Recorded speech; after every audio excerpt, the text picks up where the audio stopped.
What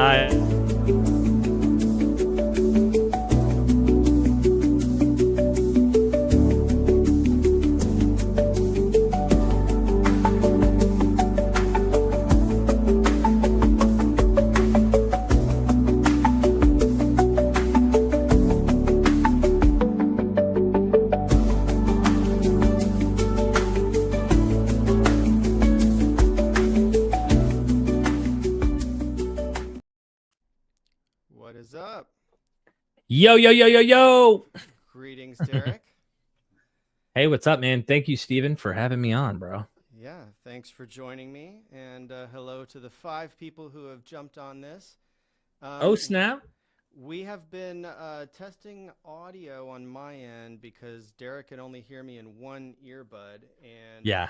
I had people complaining about my audio last stream, so I spent like a whole hour doing a full top to bottom audio check, and I still haven't mastered it between my microphone, my audio interface, my software, my computer. I just there's a big chain. Oh, and okay, so maybe if I turn this on, it'll help. So if anybody, I assume everybody can hear Derek better than they can hear me. That's probably. Let's test it. I don't see the comments. Maybe I need to open up the YouTube, seeing what's going on the YouTube side or something, but yeah. They probably can. I'm not sure. All right. Well, to start out, why don't we just get warmed up by, let's see, can you share, are you logged into Cross Bible? I should be, bro. I should be. You literally asked me to do that. Yes, I am. Okay. Can you share your screen? Sure. And let me just show you a few new things that new toys we can play with. Hold on a second. I'm going to add that to stage. All right. So you're logged in. I am. Go ahead and jump to, let's see, I guess. And by the way, this is his website. If anyone's coming over from MythVision, they may not know what this is. This is literally a Bible software that is more, in my opinion, more flexible and does things that no other Bible software does on the internet. So be sure to check out crossbible.com, start using it. You can go to Bible Hub and stuff like that, but it cannot do what this software is doing. Just saying. Yo, we got our first comments. Yeah, so Steven is lower. So what I'm going to do is at the least I can do is crank up my mic volume on StreamYard. Hurt my ears, bro. Just that's it. All right. You're sounding louder. So I'm gonna bring this up to 200, but ideally I shouldn't have to do that. But I guess sounds good.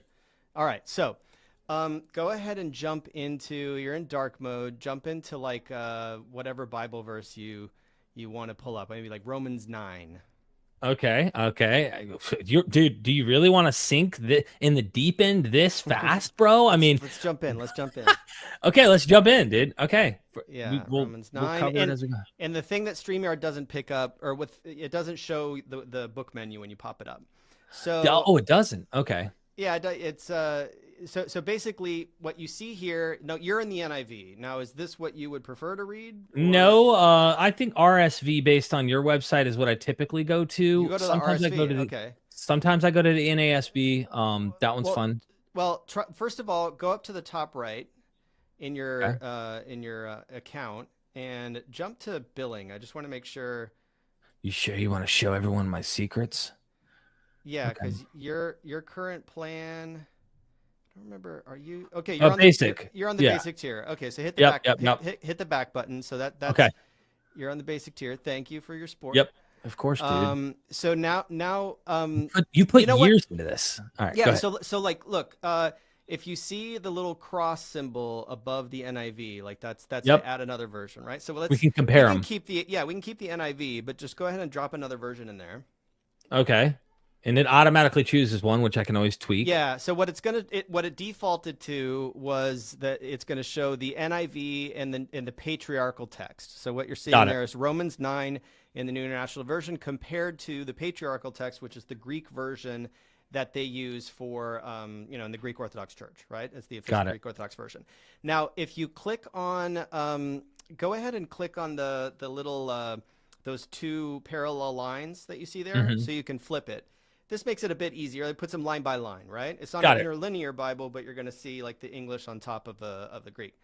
Got it. then And I could always change the Greek to whatever other version I want. That's the cool thing too. You can, but also like open up the study. So like it's prompting you to highlight everything, right? Like those are your highlight colors if you wanted to highlight. I wouldn't highlight like all of that. You know, usually you want to highlight a few words that are key. But if you ever wanted to share this, right? Like let's say you want to share verse 3, right? And you want to share it in this configuration. So you want the NIV on top and you want the Greek on the bottom, and you want to post this on social media. If you hover over the number 3, okay, and then hit that little that button right there. Oh wow, okay, is going to save that exact comparison to your clipboard, and then you can hop over to Facebook and share it, and it will share the text of those two verses side by side, and it will also put a link to Cross Bible at the bottom. So I developed that feature because, you know, when we've been engaging in Facebook groups, like people do that all, you know, they share that, they'll like copy and paste one version and then on top of another version. And so like I facilitated like a sort of sharing feature. Right. And you can create notes, bookmark this verse, of course. And so another thing is in the top right, you see the little like cap and gown symbol. Yep. So click on that. Okay. So these are your tools that you have available now, right? So you have in the first tab is your notes. So you can click on that, and that's where your notes are going to be displayed. Yeah. So you don't have any notes yet. You can search them.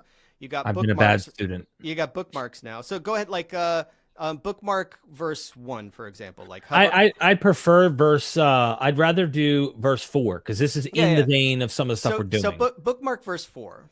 And just give it a color. So go to That's and then, this here. Yeah. Okay. And then just mark. Just hit it or what? You should have, let's see, configure categories. Yeah, go to configure categories. I think you need a couple. So now it's going to let you select your preferences. Okay, so under preferred default Bible versions, pick your favorite Bible. Now, like the Bible we just acquired, that's like a very scholarly edition, is the NRSV. That's probably what most of your guests are going to tell you should prefer. Let's do it. So go ahead and set the NRSV as the default. By default, the Cross Bible default is the NIV because we have to do that. So, but the NRSV you can set as your own personal default if you want. And then in available Bible versions, what you can do there is basically restrict the menu just to whatever versions you typically use, right? Because you don't need like the Korean. You don't need all of them. You don't need the Korean Standard Version. You don't need the Russian Synodal Version. You know, you don't need, you know, you it's nice to have the Greek available, but you might not want 10 different versions of the Greek, right? Right. So here you can just select like, you know, keep the NIV in your menu, keep like, you know, my recommendation to you would be select New English Translation Version 1, the NET. That's a good one to have in the menu. NAT, you said? NET. So it's the New English Translation Version 1. So select that. Select New International Version. Select New American Standard Version. New Revised, New American Standard. And go ahead and select the English Standard Version. Yeah, CE. Where's it at? Just the letter E. So go up to the letter E. Yeah. Yep, got it. And that's a pretty good. I don't know what are there any other Bible versions? Do you like that? You know, you like to have the King James. I like that for poetic kind of 1769. You do 1769. Yeah. We're working on getting a more updated version. Anything else that you would want in your menu? SBL Greek New Testament. But get the SBL Greek New Testament up there. So you're learning Greek. And so that's what you could work with for now. We have more options, but like if you click out of there, you know, just like click anywhere on the screen outside of there. So now your book menu is only going to show those versions, right? So you're not going to have this huge like you're not going to see 40 Bibles every time you open that up. And then here the categories. I don't know if this is a bug, but it's basically requiring you to set certain categories that are right now empty, right? So if you click into the green field, in the top left, you could just put like, you know, theological, for example. Theological, right? And then under that, you know, where it's telling you the categories required, put like a textual variant or something like that.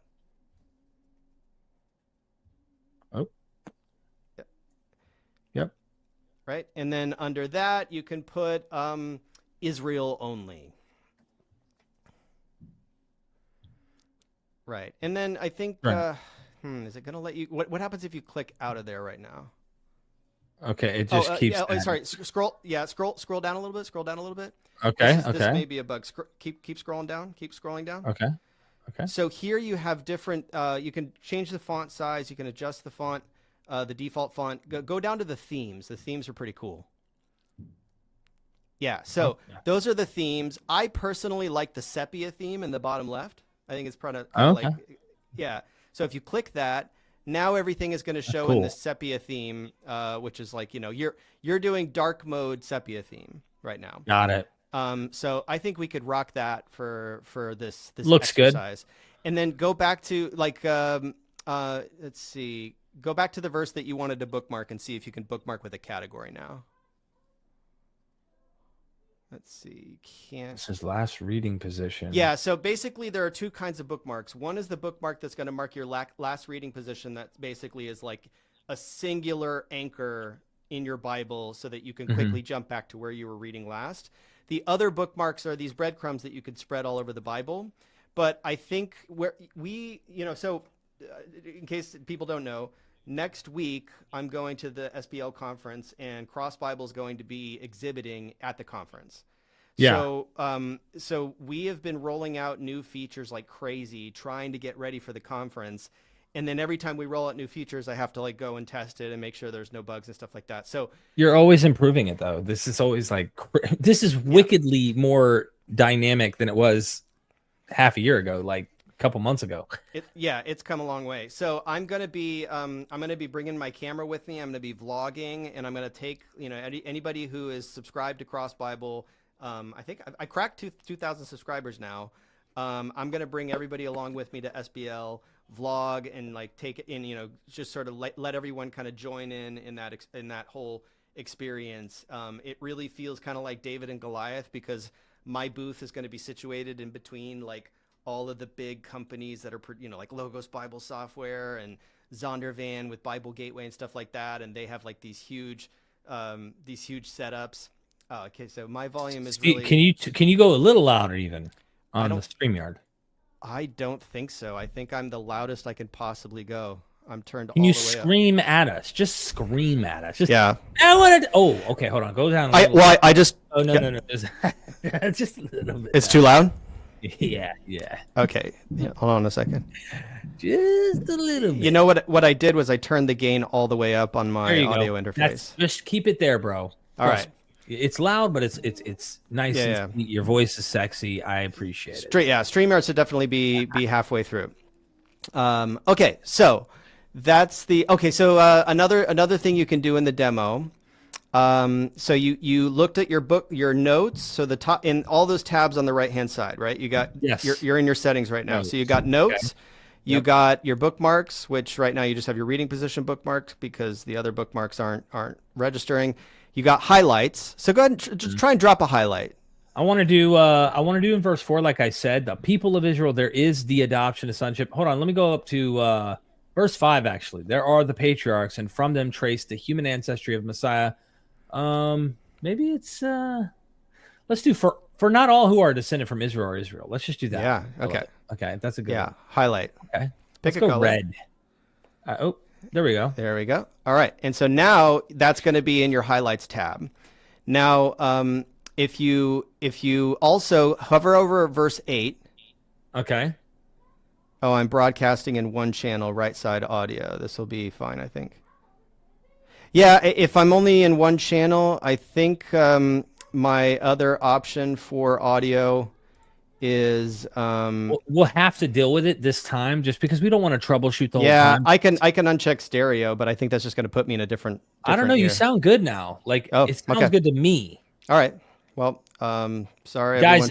Please in the comments, please let me know if his audio is better. I'm really curious because it sounds good in my earbuds. Yeah, I unchecked stereo in StreamYard, so I guess that should be maybe that'll help. So if you go to hover over the verse. Okay. The verse number. Verse 8. Yeah, like hover over 8, and then click the note. I actually had to click 8, just so you know. But anyway. Okay. Yeah. Okay, that's good. Yeah, I didn't want. Yeah, click that. Note. And then just format a note. Just be like whatever your Yeah. observation is. This is a go-to text for predestinarians. You get the point. And Yeah. Israel only. Okay. Yeah. Predest and Israel only. Oh, Yeah. oh yeah, predestinarians, I was going to say, and Israel only. Got it. All right. Save. Save that. All right. So you got your note there. You Yep. can see it's marked under the 8, right? Exactly. And then click over to your bookmark. Where was your bookmark? Right here. Yeah. So that's if you want to edit it, but hit the back button. Oh. Yeah. Okay. So your highlight is in 6. We need to get around a bookmark issue. Your note is in verse 8. So you see that little back button in the notepad on the top right? Yeah. So click back. So so we covered notes, bookmarks is buggy, highlights worked, footnotes. So open up the footnotes. Okay. And let's see, no footnotes in Romans 9. I think what we're doing is we're filtering out the footmarks. Change the NIV version. Change that to the NRSV. NRSV it is. Okay, and then let me re-update the note. There it is. See, I just had to exit and come back in, and it refreshed. Yeah. So now you're seeing the NRSV footnotes that are associated with that version. Now, one thing that okay, my volume's better now. Yay! So Yay. I guess StreamYard stereo needs to be unchecked. So what we're trying to do is basically make it so that, like, if you're, I don't know if it's because you're on the basic tier, maybe the higher tier. We're playing around with what features are behind what tier, because at the basic tier at $5 a month, you should be able to unlock just about everything. For $20 a month, that's like our patron tier. If you're really like showing support, that unlocks our whole Greek study module that we have. So there's a lot of learn a lot more like Greek from you and stuff. Yeah. I built a lot of cool stuff into there, but the feature's not super polished. So you can see the footnotes here, and ideally, what we wanted is for you to be able to see the NRSV footnotes even when you're reading another Bible version. But that may be on a higher tier. So basically, you could be reading the NIV, but you see the footnotes from from whatever Bibles you want in the panel. So that would be pretty cool. Yeah. And that's working right now on one of the tiers, but it's not working for you right now. And of course, and of course, also you can see that there's two different kinds of notes that are displayed in the NRSV. The lowercase letters are showing your footnotes, and those will open up in the tab. And the uppercase superscript letters, like those tiny letters that are above, those are actually showing you cross references. So it's showing you like Romans 9:6 is cross referencing. So like if you hover over like the letter F in verse 6. Okay. Yeah. So that's going to point you to the cross references. And then in the tab, I don't think can you click it? I just clicked the okay. letter. Yeah. So open click these. So you see in your tab, you have those two arrows that are crossed like that. That's the cross reference tab. So that's where you're actually going to see those cross references. And then I think, so Romans 9:6, if you scroll down to Romans 9:6 in the cross reference tab and you click on it, see what that's going to open up. Boom. Okay. So I think if you click on click on numbers, the dark down here probably. Yeah, the dark mode's a little hard to read. There. Okay. All right. So that's you hit it. That's just that's okay. It's over here. Holy smokes, bro. It brings it up on the right. It brings up numbers on the right. So that's the cross reference. So that's if you want to compare one version to another. It's just that the dark mode isn't it's hard to read harder to see with this color. Yeah. So go back. And then, so next to that, so there's the cross references tab. And then after that is the textual apparatus. The textual apparatus is a bit more, that's for the Greek nerds. We're going to translate the apparatus into plain English and then hopefully into other languages. Right now, it's just showing you the Greek, but it'll show you that like there are, textual variants, and you should be able to click on the arrow. You should be able to click on the arrow. And then that's going to show you the entry for the textual apparatus for that's Romans 9:11, right? Again, I think the sepia theme is showing really, really well in the main reading panel, but in the side panel, it's like the dark mode isn't calibrated to like The contrast. So color, yeah. yeah, and that's because it's like applying the theme over it. So I'll have to write up a bug report to fix that No before biggie. You're working on it. SBL. Yeah, we're working Can I on it. make a comment about you real quick here? I just got to Yeah, yeah. say how OCD you are about like, and I don't mean that in a bad way. I mean it like, dude, you are one of the few people I know who is not a like bona fide professor in a university, who is so very peculiar and organized about trying to be as accurate and specific. I literally, how often? I mean, for years, bro, we've been going down to the text, to the Greek, to try and figure stuff out. And I could send you a project, and dude, you'll get lost and do it for days. And I'm like, I only have an hour to spend on this thing, and you're like, you will find things that are behind the things that are in the things. And I just want to make the comment about you to say this: if you haven't gone across Bible and you're watching, please go check it out. Start using it. The free version. Just start using it. Period. Yeah. Register. Let others know. Yeah, register if you can, of course. You could register for free. But you know, if you want to support, you can take this further, because I'd like to see something like this really fleshed out, all the bugs fixed, and I know it's only going to be better, more intuitive over time, and more information. So, well, and you know, yesterday I had a great conversation with a woman at the University of Pennsylvania, which is where there's a Septuagint project that has been ongoing there. Well, it has been. I mean, it was ongoing in like the 1990s. That was led by Emmanuel Tove, called CCAT. And they basically took the digitized version of the Septuagint that was created by the TLG project, like at the University of Irvine, and they sort of enhanced it. They improved on on a textual level. They drew from Ralph's Septuagint and the Göttingen Septuagint, and they really added a lot of metadata to the text to make it so that, like, you know, all the forms were parsed, and there was like there's all this really cool. There are these resources for the Septuagint that they developed that it come to find out have been dormant, right? Like one of the collaborators on the project passed away, and it's like and so I'm going to be trying to figure out how to sort of resurrect that project and have Cross Bible offer those resources. So that's, like, you know, we're going to be significantly expanding our support for the Greek Septuagint so that you could really use it like alongside, you know, all these English translations and the Hebrew. Yeah, because like how many people like me who have, you know, little patience to honestly, you want to sift through, open up their Septuagint, or hope that they have a interlinear or something that hopefully crosses over, but can look and be able to do this and quickly, like, be able to fact check, look at the material and see the differences between your Septuagint and your English translations, or even like the Masoretic English translation of the Masoretic versus the Septuagint translation in English, and really see how different, the best we can, if you don't know Greek and Hebrew, how different those two versions really are, and how the Septuagint really transforms or does something different from probably an earlier Hebrew, some form, maybe even the Samaritan Pentateuch. I'm not sure what your position is on all that. But at the end of the day, you know what I mean? Like, those differences are important to see, those interpretive changes that happen between the translators. I love that stuff. It's amazing to see what the Septuagint does and how it might like pull in something that we clearly see in the Greek world and other Greek myths and the Greek writings.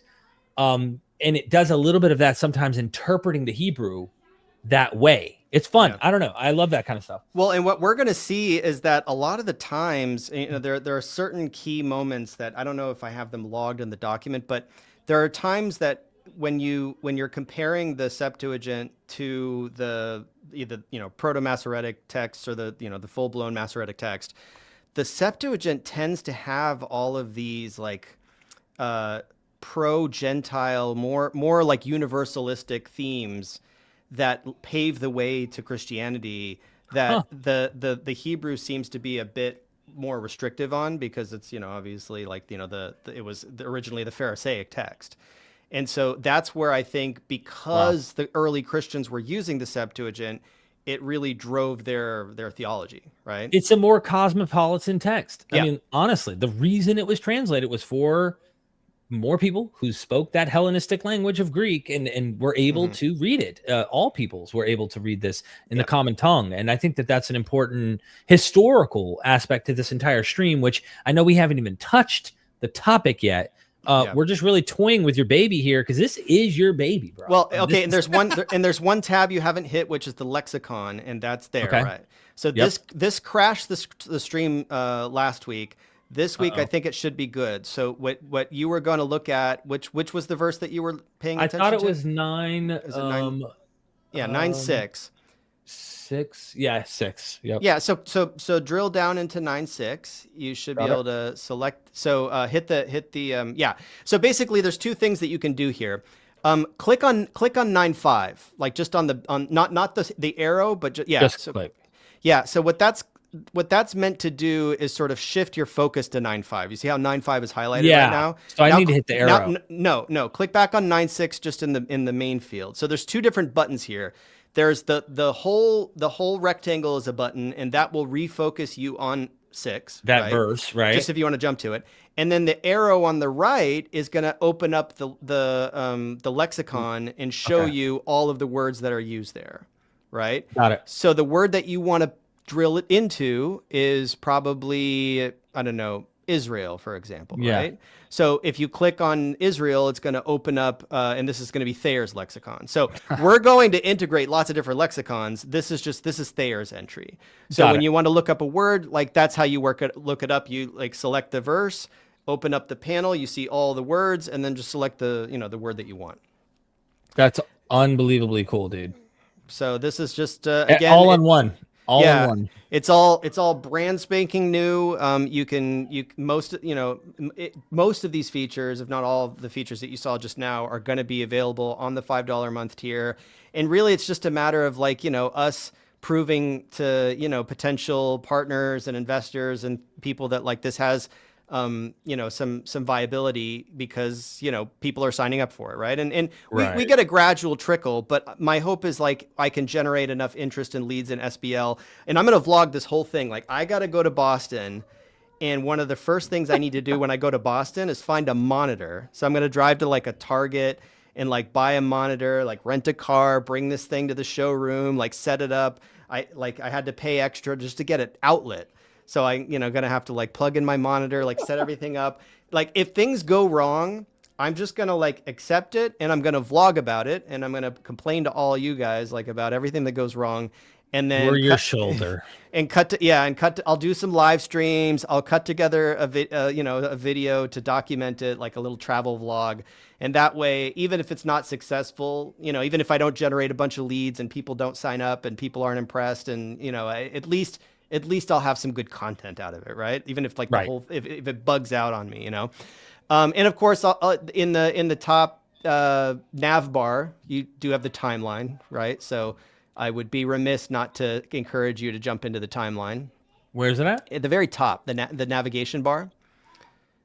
A timeline. Sorry. Yeah. So you should have access to the timeline. Yeah. So this is where you were talking about Samaritan Pentateuch. So it takes a little while to load, but once it's loaded, you should be able to double click on it. It's taking a while to load for you. I have a lot of tabs open, bro. Okay. So this is where you can double click on it. Yeah. So you can double click, or if you have a mouse wheel, you can sometimes scroll. How do I do it? I have a Mac. Well, do you have have a scroll wheel, or no? What kind of mouse do you have? Just a flat, normal. But do you have? Can you scroll with your finger on it? Yes. So when you put your cursor on there, can you zoom out by scrolling, 2-finger scroll? Do you have gestures? I don't think I do, dude. Well, a double click will zoom you in, but yeah, okay. Always going to zoom me in? It's going to zoom you in, but there has to be a zoom out mechanism for your mouse. I don't have it here. I'm gonna hit back and come back in just because I'm already way too far out or way too far in. Well, there is, if you click on it, there's loading. Yeah, I think after the stream, I'll work with you to figure out what gesture you need on, because that mouse should be configurable for just zooming in and out. I'm not sure why. It's Control plus scroll wheel. Hold down Control. And then let me double click it first. But he does. There it is. Yep, okay. Control. Yeah. Control scroll. Yep. There you go. Thank you, Zach. Okay. Zach is the man. So yeah, and so you can go up to the top, right? Go up, and just so we can see what. Yeah. So zoom in on the Septuagint in the top left. Okay. Yeah. So here you can see a visual representation of the fifth and the 5th and 4th century BC trifurcation, right? Like it's the split of the text types between the Proto-Masoretic, right, the predecessor of what would eventually become the Masoretic text of the Hebrew Bible, the Proto-Septuagint, which would have been the Hebrew text behind the original translation of the Bible that we don't have anymore because it survives in Greek. And then the Proto-Samaritan Pentateuch, which would have been the predecessor for the Samaritan Pentateuch, which in many, according to like Emmanuel Tove and a lot of the scholars, there are enough textual affinities between the Septuagint and the Samaritan Pentateuch to postulate that they probably go back to a common source, right? Okay. So there was a split even earlier than this that we can't really pick up on, where maybe there was originally a Hebrew text that gave rise to both the Septuagint version and the Samaritan Pentateuch version. But once that sort of light green stream transitioned into Greek, the Hellenistic Jews were already losing touch, right? Like they were forgetting how to speak speak Hebrew, and they were relying more and more on Greek as the language of communication, and that was the text that they preferred, for Hellenistic Jews, and then later for Christians. And then later on in the 2nd and 3rd centuries AD, right, you get that little cluster there of those green. Yeah.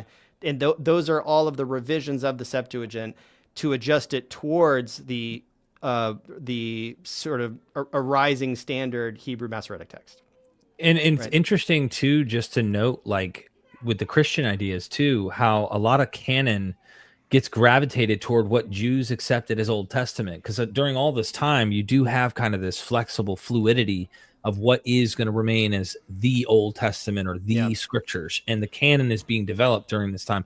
I just think it's interesting that Christians themselves said, well, eventually, the ones canonized and were like, well, we're going to accept their Old Testament as ours. You know what I mean? We'll zoom in on the canon, go down a little bit and you can see the canon right there. Yeah.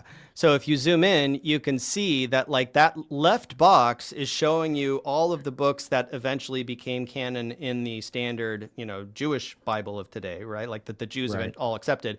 But you have that entire group on the right, that the deuterocanonical books, they're what sometimes is called the Apocrypha, where you can see that there's like all of these books that were originally written in Greek, right? The additions to Daniel, Greek Esther. It's like,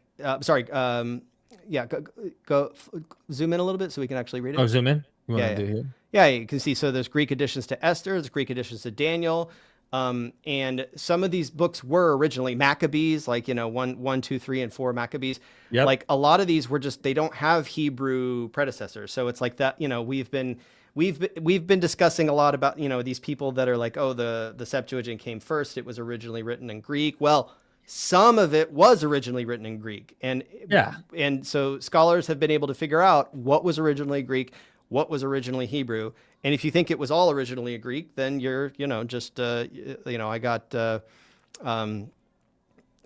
some bad news for you. It's just not in line with reality. We like these, what made it into the Jewish canon were the things that could be verified as originally written in Hebrew.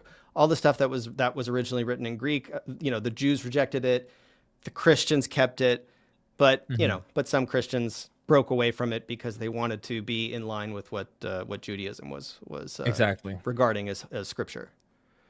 So Derek, this is awesome, man. So why don't we sort of walk down memory lane? Okay, so do you want me to I could stop sharing for a moment? Yeah, well, okay, so let's stop sharing, and I think just hang out for a second. Yeah. And I think I figured out what the reason my screen looks like this is because I'm on USB mode and I should be in HDMI mode. That's why I'm fix it if you want. I mean, I can talk. You want me to say? I don't know exactly what button to press to fix it, and so I know that there's a single button on the back of my camera that will fix it instantaneously, but I don't know which one to press. So I'm just going to leave myself distorted. So do you remember when I first messaged you? Like ever? Ever. when I said, "Who's this weirdo?" No, I'm just kidding with you. No, I don't remember exactly, bro. We've been connected for so long, man. Yeah, that's even worse, right? Up close, you're stretched. So if I recall, geez, it must have been 2016. Probably. I saw you posting before we even I think I saw you posting pretty long, elaborate breakdowns of I don't know if it was mythicist content at the time. I'm not really sure what it was, but dude, you were writing extensively, and I was like, okay, this guy's like really nerding out on this. He's like Jellinist. Yeah, he's really like nerding out on this stuff. Like this guy is paying attention, and he's in the weeds. And I was just entering into the fray of was there a guy? Was there not a guy? That kind of stuff. Well, I think if I recall, it was when you had Tobias Singer on your channel, and you were talking about the Septuagint, and Tobias Singer basically, told your audience at the time, which I think you were around 5,000 subs or something yeah. And he said that Origen forged the Septuagint, that in Jesus's day, there was no Septuagint, the Bible was only in Hebrew, and it was the church that basically forged it in Greek and corrupted the text and made it say different things. And it was just with all due respect to, Tobias Singer, it was really conspiratorial, just nonsense. Right. It wasn't in line with scholarship. And that I think was the first time I reached out to you to say, hey. Yeah, because it's a defense of, let's be honest, it's a defense of the radical shift he sees in the New Testament compared to what he's used to understanding the Hebrew Bible. So he kind of, and I'm sure he didn't invent this, is probably a well-known trope amongst Orthodox Jews to poo-poo on the Septuagint. You know what I mean? Yeah, because it's a fan on. Bear with me. Because it says things that are dramatically different in some cases to the what's now the Masoretic text. And so from his position, it's just okay, the Masoretic text is an unbroken chain all the way back to the pen of the authors. Any differences are just minor spelling mistakes, and the major differences you see in Greek must be just total, that's just forgery, right? And so that's when I reached out to you with the proto version of that timeline, which began its existence as an Excel spreadsheet that I was using just to plot out the manuscripts. And I remember the first time you and I got on a call, I was like, can I share my screen with you? I want to show you this timeline that I'm working on. Because that's when I started working on it. It was around 2014, 2015. It was shortly after I started learning Greek. And, I think I started learning Greek in 2014. I think it was around 2017 you were showing me, because I got clean in 2015. Okay. So I didn't start MythVision until a couple years after I had gotten my life in order. So yeah, if anybody goes back to see that original Tobias Singer stream, I think that was the genesis of it. And then you had a guy on your channel who was talking about Fomenko's new chronology. That was a thing. And so I was looking into that, and basically I noticed that you were interested in fringe culty groups. And more than that, look, hold on. You got to allow me to Caesar's Messiah was interesting. Okay. Yeah. And still is interesting in one aspect that, in my opinion, that is that Josephus's relationship to the New Testament. Okay. Yeah. What kind of relationship did this Jewish author have to the New Testament? That's cool to me. But then there was this lady, Lena Einhorn. I loved hers. And it was it was the same kind of thing Ralph Ellis tried to do. These are all kind of fringe ideas, right? Lena was cooler, in my opinion, and much more respectable. She thought that the chronology was a bit off on the New Testament authors, mm-hmm. that she thought that the Egyptian actually might have been mistakenly Jesus or Paul. I can't remember, because in Josephus, there's a description of the Egyptian, and he goes to literally the Mount of Olives with 30,000 dudes ready to battle. And Rome came and squashed this guy and his revolt. And Josephus documents this. So here I am going, what if this is right? What if these are true? And they're cool conspiracies. They really are. Even if you don't think they're true, they're fun. And then I started to I met you, of course. I met other people, and I started getting into academics. What do scholars say and why? And I started considering those thoughts. And I was like, hold on. That does make a lot of sense. What the heck? It's so that's kind of the shift that happened. But there was the Ralph Ellis, Lena Einhorn, Joseph Atwell.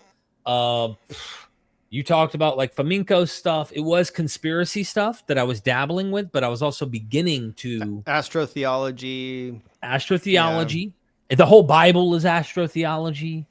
But then what was your full preterist phase? Like, when was that? That was right before this stuff. Okay. So before this stuff, I'm like still like a bona fide believer, like Christian, what you would expect at a church. The last thing I pivoted from was PCA. Like I was a Reformed Presbyterian. Mm-hmm. And I was a typical Orthodox Christian who, for the sake of just fitting in with a tribe, went into infant baptism and wanted to die on the hill of infant baptism I got into the theological disputes among Christians. I was within the fray. What happened to me, and I'm noticing it's happening to Gary DeMar and other major names that have been playing a role right now that are very popular amongst Protestant Christians, is eschatology. I was a pre-mill dude. I was just a left behind Christian for many years, had dreams and visions thinking that, the rapture is going to happen, and took a little seriously my eschatology when I got into, oh God. Yeah. Yeah. You got to go to my Derek for God 777 YouTube channel. You'll see like a Reformed Christian. I didn't know what I was doing with YouTube, but, I was a Calvinist in that. And, I got in trouble with Calvinists. I mean, I was a hard determinist who superlapsarianism. I didn't think God had two wills. Calvinists think God has two wills, prescriptive and then determinative. And I said, no, that makes God schizophrenic. He's telling Moses to let my people go, but he really doesn't want them to let them go because it says in private that he hardens their heart. Which is it, God? You want him to let them go, or you harden his heart so he can't let them go? Well, clearly what happened is what God wants. So my theology was whatever happens in the world is what God actually wants to happen. It's a big pill to swallow, but it was determination and I accepted it. Once I got in eschatology, it really became a serious thing when I was a Presbyterian. One of the guys, the members of the church at the PCA, and this is a Reformed, very conservative PCA, like we're lucky to hear piano when we're doing worship. And it's all 1700s Reformed hymns. And very historical type of Reformed church and kind of boring. But we'd get into this eschatology in our little private sessions in the books that were being sold in the little bookstore at the church. And the guy's like, hey, man, have you ever looked into amillennialism? Like, what? And it was just this general idea what the book gave. Kim Riddleberger, I think it is. I can't remember the name of the author. And it's been 15 years since I read it. Pretty much says that, like, words don't mean what they say sometimes, and that's true to some extent. I am the God of the cattle of 1,000 hills. And then Kim in the book says, only 1,000 hills? It's a saying. It's a phrase. The 1,000 is not literal. So then you get to the book of Revelation, and guess what? 1,000 years isn't literal. And so you start words stop meaning things. And this was within bona fide, I'm okay, green card. I'm stamped as a good Christian boy. I'm not a heretic yet. I might be a heretic according to, certain Eastern Orthodox or, Catholics or something. Maybe they might find me that way. But overall, Protestants would have accepted me. They'd have been not okay with my determinism. But they'd have been like, dude, you're a Christian, born again experience, the whole nine, right? And it just so happened that this book started making me think, like, how do you know what the words mean here? And so I stopped taking this pre-mill view and became an amillennialist. Then I came across Sam Frost, who might come across this video, which me and him have we have a pretty decent relationship for the most time. Sometimes we go at it. I don't know why, but it was stupid stuff. I think actually the dude's probably really chill in real life. But he's like a very well-known Protestant antagonist against preterism at large. Well, I found podcasts of him. He was just leaving full preterism. And he was kind of doing the thing that you don't do when you're telling your kids about the cookie jar in the kitchen. You don't say, there's a hot, warm, juicy, do not touch cookie. It's bad for you. Don't. don't touch the cookie that's in the kitchen on the left, on the other side of the fridge. Don't touch that warm, good taste. And he did this in podcast about full preterism. I didn't know a thing. It was him who taught me full preterism at first. But I was like, yo, okay, this guy's actually pointing out this is a weird hypothesis. Jesus came back in 70 CE or AD. Don't want to offend anyone who prefers the AD model. Like, dude, you're telling me that the guy himself returned and we're all looking, everyone's looking this way, and we should have been looking back here. Every Christian. What happened? So I just thought he is right. It's cuckoo, but I didn't know about it. And maybe YouTube back then fed me some, full preterist content. Don K. Preston, bro. And you know what? They're right about something. It was supposed to happen soon. Okay? Now, picture fundamentalist Jesus' words. I can't reject him. In fact, I'm so about Jesus. All men are liars. But only the word of God, only Jesus. That's the truth. And if he said it, he meant it. And I don't give what any church tells me. If he said it, he meant it. I didn't want to make his words not mean what he said, though. I wanted the truth. Did you ever wrestle with the idea that maybe it was because, Jesus's knowledge was like he wasn't omniscient while he was in his earthly form, like it was suppressed, like only the Father knows. He didn't know the day. Okay. Because how do you get out of it? Here's the season. Yeah. What's the season? 2,000-year season? I mean, it didn't make no sense, bro. So I had to, and this was pre-academic secular critical scholarship stuff. Like I had no clue that there was a whole field of scholars who ubiquitous, Christians and non-Christians, except Jesus was mistaken. Now they rationalize it differently, the believers. The non-believers just say, like all apocalyptic cults, any figurehead who makes these kind of predictive claims of the future are usually 99 to 100% going to fail because they're making something that we have no way to predict the future, right? So that's skipping ahead. But like it became obvious that Jesus said, it is the last hour. I went to the letters of Paul. He knows it's about to happen. We who are alive and remain, the book of Revelation, write these things down, which are about to happen. And I'm going, the entire apocalypse of John is soon to take place. The end of John's apocalypse says, wrap it up. Do not seal the words, for the time is near. I mean, you got to stop believing the words of the text at some point to accept, I'm going to make it still make sense to me and still believe it's future. So I realized it could not be future. It had to be past, which meant it happened. But how did it happen? And so I'm willing to go down that path because I can't just say, well, maybe he was just wrong. Like Bart Ehrman always talks about when he's like, I read this passage in Mark and Mark connects to this high priest. And I went back and said, that's not the high priest. So he did this 40-page paper to his professor to rationalize and explain it. And the professor goes, yeah, or maybe Jesus was just mistaken. And he was like, what? So for my mind, right, that's what happened. Like I started to go, it had to have happened because everyone expected it. Every text of the New Testament, James, which as a Protestant, we didn't mind that James conflicted with Paul. We in some way in our minds as like kind of Lutheran fragments go, hey, dude, there's something wrong here between like, if anyone says it's faith and not works, okay, we got a problem. And Paul's like, nope, Ephesians is telling you it is not of works. And it's like, oh, snap, there's something here I was wrestling with. But that near end, bro, the expectation of it happening nailed me to full preterism. But before I became a full preterist, I actually heard all of this from partials. I heard this from Kenneth Gentry, read his book on Revelation, understanding the commentary of how Revelation was talking about those events. And what I loved about partial preterists, Kenneth Gentry, Gary DeMar, R.C. Sproul, oh man, there's so many. They pointed out elements that made so much sense historically, like the Roman-Jewish War. That was so relevant to what Jesus is talking about with the season and the armies that surround Jerusalem and all of this stuff. Or even Revelation 11, there's this concept of being killed in the city of Jerusalem. Like Nero with 666. Like I started to see historical data that anchored the timing and the materials expectation to that period, which made me a partial, and I expected a still future fulfillment of the resurrection and this and that. And were you shifting your view on the dating of the text, like the dating of the Gospels post 70? Like, did you have a no? Kenneth Gentry nailed down. I already believe they were all pre-70 and that Jesus was predicting these things.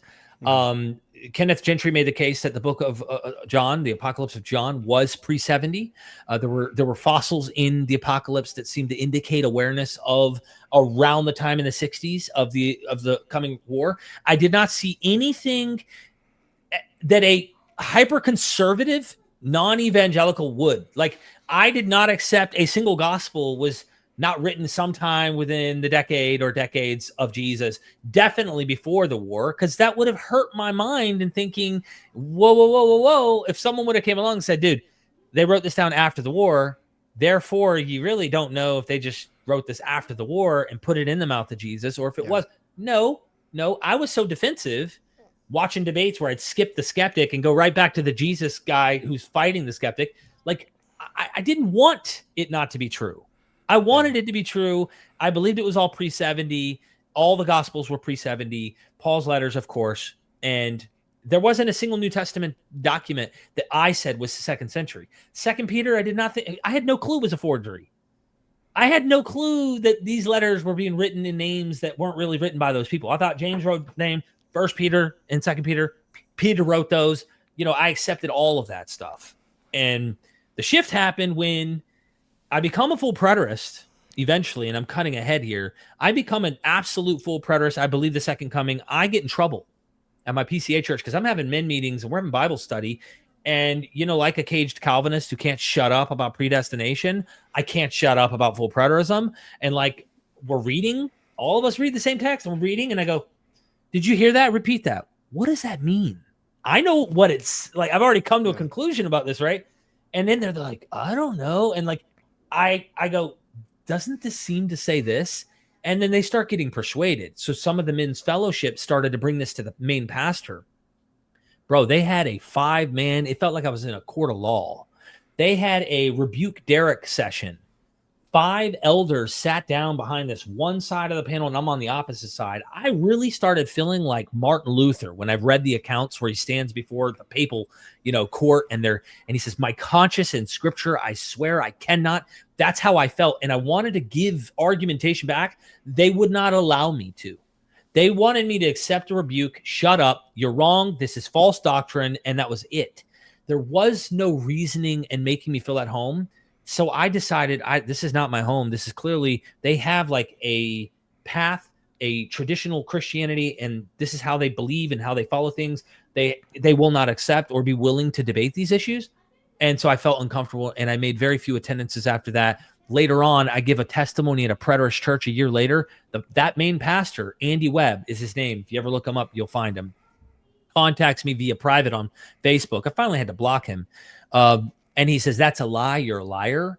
We did not excommunicate you from the Reformed PCA church for your full preterist heresy. You were still welcome. It was your absence. I'm a liar because I got freaking absolutely rebuked. And they're like, treat me like I'm like an idiot when I'm willing to engage these guys who've been digging in the scriptures just like I've been digging in the scriptures.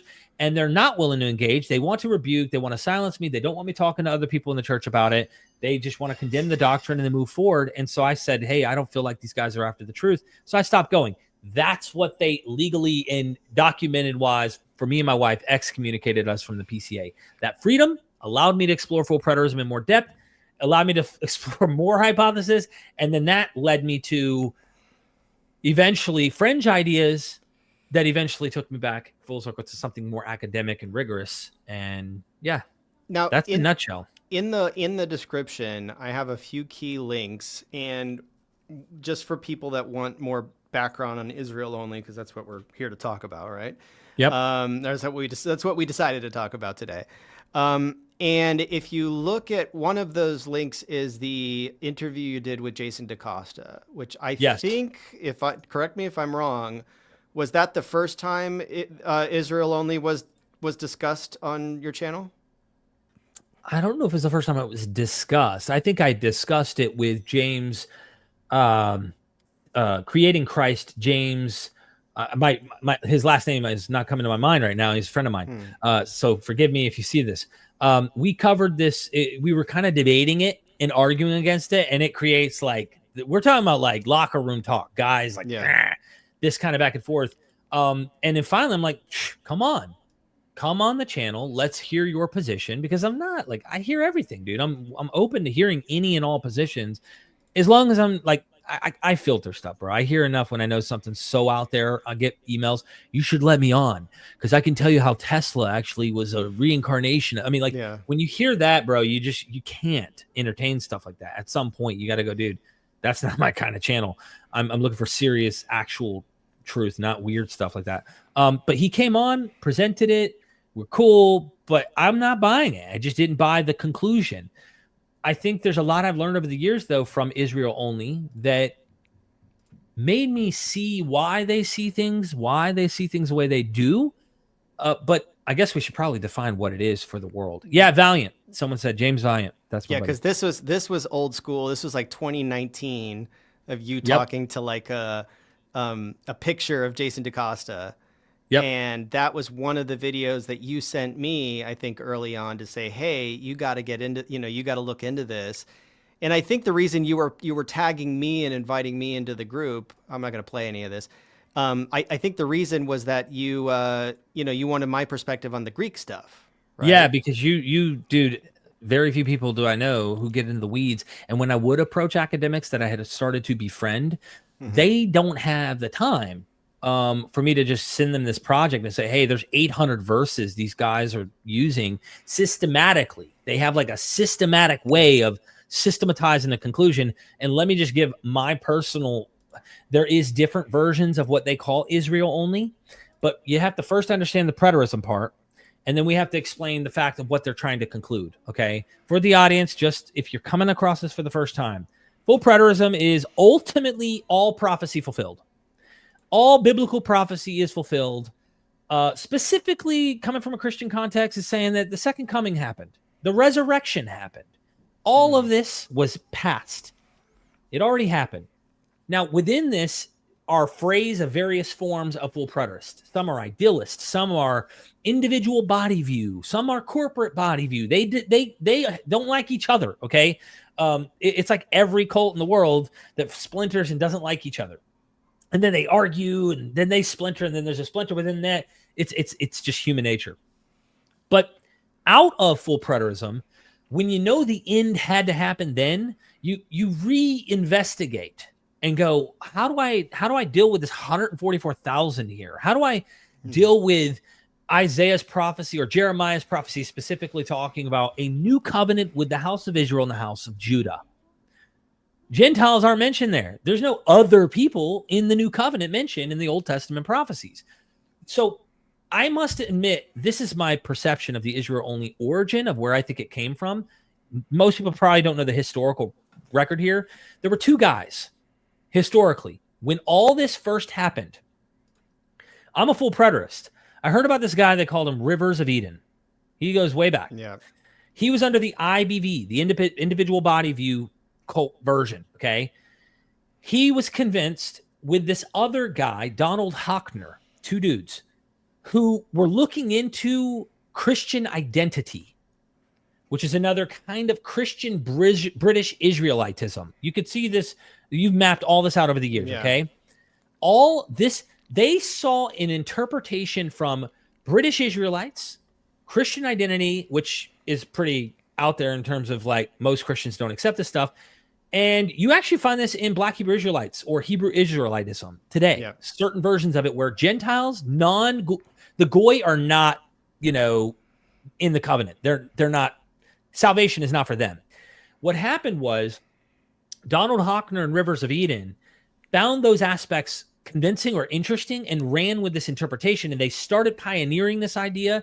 And I believe Jen Fishburne was somewhere around this, getting introduced to the idea, but wasn't sold completely on this, and would always say, I'm 95% Israel only. I never knew what that meant when we would try to like pin it down, but like sounds like she I'm not. is I'm not Israel only. convinced. Yeah, I'm not convinced that she even knows what she means when she says that. Like, I don't know. You know, I'm not going to try yeah, and put like I'm not trying to be derogatory or negative or anything. I'm yeah, just trying to be honest of how the engagements went over the years, and eventually a new era arose where young bucks who had louder mouths and did not mind like bucking heads with the older IO guys. The IO guys were online, two dudes arguing, debating on Facebook groups, and I was actually creating these Facebook groups. I surrendered Facebook groups that had 2,000 and 3,000 like people in them. I created them. I got excommunicated from these groups. yeah. Dude, I can't help but keep getting excommunicated from everyone. In fact, recently on MythVision, some people have excommunicated me again because I simply want to have conversations with PhDs because they have a different political stance and they want to take it to the full oomph. So at the end of the day, I just can't help but get in trouble, huh? Well, those new guys argued against those old guys.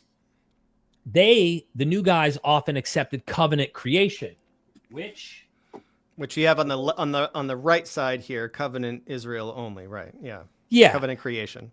And this can get into the weeds, and I'm not going to, but ultimately they reinvestigate Genesis in light of the end happening. So no more tears, no more suffering. Second Peter's talking about the elements shall burn up with fervent heat. Don Preston says that's the elements inside the Holy of Holies. Not actual elements as in cosmology, which we've always thought, using like Persian ideas and others, like an actual cosmology. It's the temple of Israel. That's 70 AD. So what they did is they went back and went, I wonder if, and they do use some scholarship to capitalize on this idea that Genesis 1 is packaged almost like temple theology in a sense. It is a cosmic temple that is being crafted and molded and formulated by the creator. Then they get to stuff like the flood. This is a little radical, and I don't know if they all hold to this position, but the image tells you, okay? Yeah. That is Noah's flood, so to speak, in the sense that the waters represent nations. The waters that flooded Noah's ark were people, not actual water. They are people. The ark is the temple. And Noah is like a high priest within the temple, and the people of God are in there getting attacked by the nations. They could reinterpret a floating boat story with animals on it to animals meant not like the nations. Some of the righteous nations, the righteous non-Israelite nations were the clean and the unclean animals that were inside the, like, bro, words stop meaning real words because you can find a place. You need an interpretive cipher that you can use to decode the plain language of the text to uncover a hidden meaning.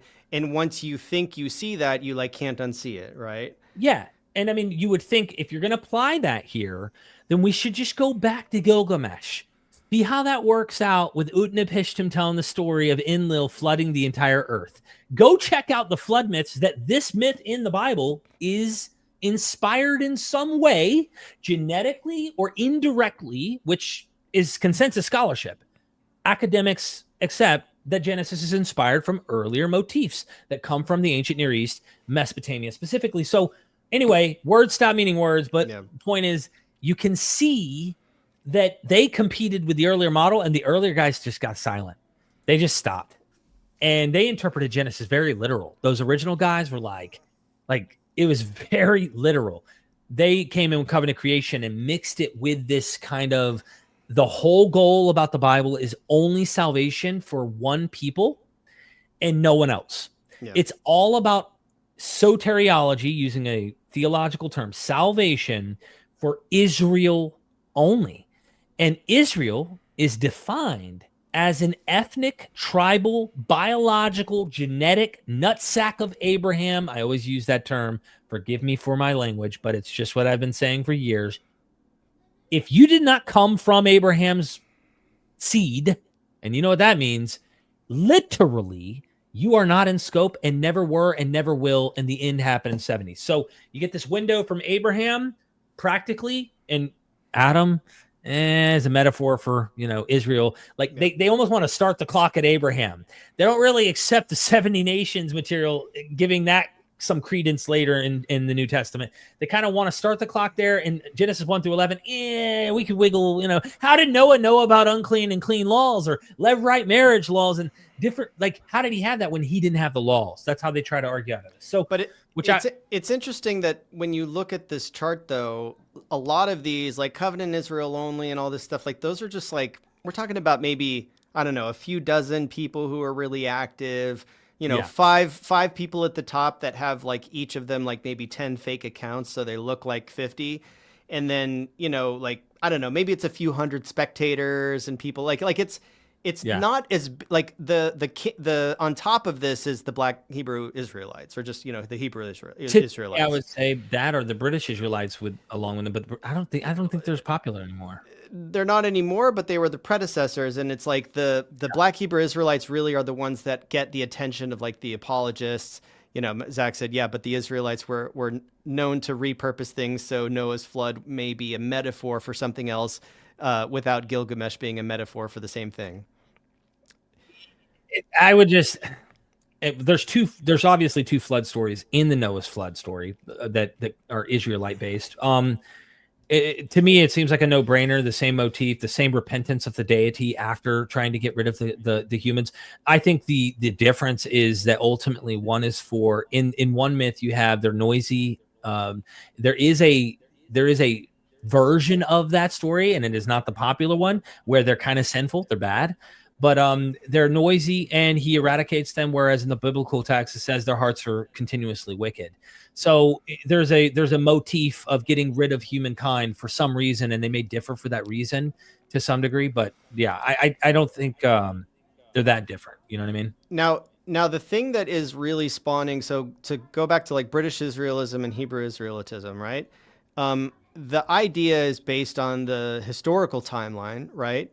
That basically that there was a diaspora of northern Israelites who, in most scholarly opinion and like according to the Bible, they were exiled by the Assyrians and sort of absorbed into the nations, like sent east of the Euphrates, and basically just like disappeared, right? Like we're talking about the 10 tribes, right? The 10 northern tribes disappeared, went somewhere out there. And there were different phases of this, and it's represented in different sources. And Josephus quotes the Bible on this, and we have some sources we probably won't have time to get into because that just says they are innumerably, and they're beyond the Euphrates, which is the drawing of this image. They go east, not west, where Paul goes. So you kind of have to ask yourself, why is Paul going west? I mean, it is a good question. You have to ask, but go ahead. Yeah, and then of course you got like the Roman diaspora, right? Like in the yellows, like you have the Assyrian diaspora. These are coming from Wikipedia. So like the Assyrian exile in the red, you can see going east. The Babylonian exile goes to Babylon and then back, right? And then the Roman diaspora goes all over the place and then like shoots up into Germany, and that's where you get like the modern Jewish identities of the Ashkenazim, the Sephardic Jews, and the Mizrahic Jews, right? Yep. And so this is all something that like basically like if the Israel only people were to redraw this map, they would have like red going everywhere. They thought like the northern Israelites were just going everywhere, and that they were all by the first century just coming back into the fold through Christianity, right? I don't want to straw man, because every time you try to pin a historical argument, they just go, it's a story. Yeah, it's all a story. They pull it's just a story. So I want to stillman them, of course, out of respect, just like I would want to be stillman. Truth be told, they would just say, no, according to the story, however you want to break it, we got to face the facts, of course. And how like Jason DaCosta might argue it, but like, truth be told, wherever Paul went, you can't escape it. Right? Because wherever Paul went, that's where the northern Israelites are being regathered. And now he's saying, I think now he has this idea that they just go by Ephraim, which is technically another synonymous term for the northern kingdom. So he's looking for Ephraim, and the goal is to regather the lost Israelites. And so he would just argue that wherever Paul went, period, whether you call it historical or just a story, that is the Israelites of God that were lost, that needed to be regathered. And the British Israelites would say like their red arrows from the Assyrian exile would make their way up to Great Britain, right? Like that's Right. where to Brittany, right? Like they became like they believed that they are those Israelites. Yeah. And then the Hebrew Israelites would say that, oh, it went into sub-Saharan Africa, and then they Yep. got, exported all over the world. And so there are different, so they have like a whole elaborate theology where they're making historical claims to be the descendants of those lost 10 tribes that are not lost, like they're right there. And the Israel only preterists are taking a different view that basically like these Israelites are popping up in the New Testament, and those are the ones that Paul is talking about. And I can show you if I skip now. I just so everybody's aware, just like I did last week. I did a stream on Saturday, and then I released all of the materials that I reviewed, which in this case is going to be this huge slideshow that Wow. I've been compiling for years. It's 400 slides. I'm going to make these 400 slides available on Patreon in a post that's going to be sort of hashing all this out, along with a diagram, an interactive diagram that I'm also going to show on the stream, just because it's like this is what I've been building for many, many years. And I thought, until you proposed to come on as a guest and have a talk with me, this was all stuff that I didn't really plan on making public.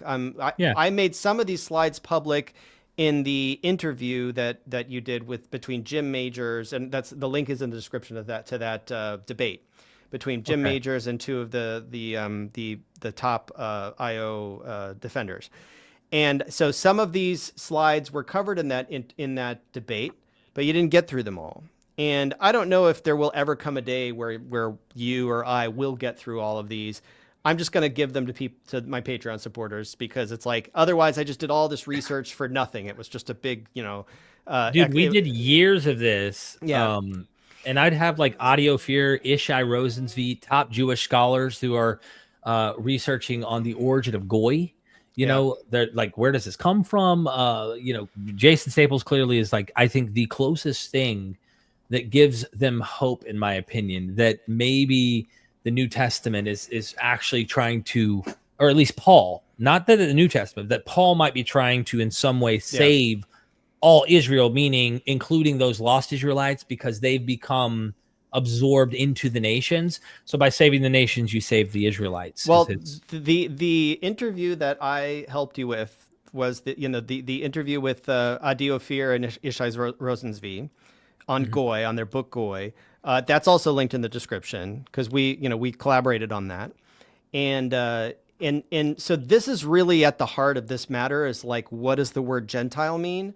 And that's why you brought me into the discussion, because I originally thought that when you told me about these Israel only people, like my original impression was like, oh, they must hold to the belief that many people hold to, that like Christianity was originally a Jewish sect that was not really that cosmopolitan and open to Gentiles coming in. And it was mostly driven by like, Peter and James and Jesus. And then Paul had his new sort of Christianity 2.0 gospel where, oh, no, we're going to take this out to the nations. We're going to bring everyone in, because they're like, we're opening the floodgates to people to join Israel.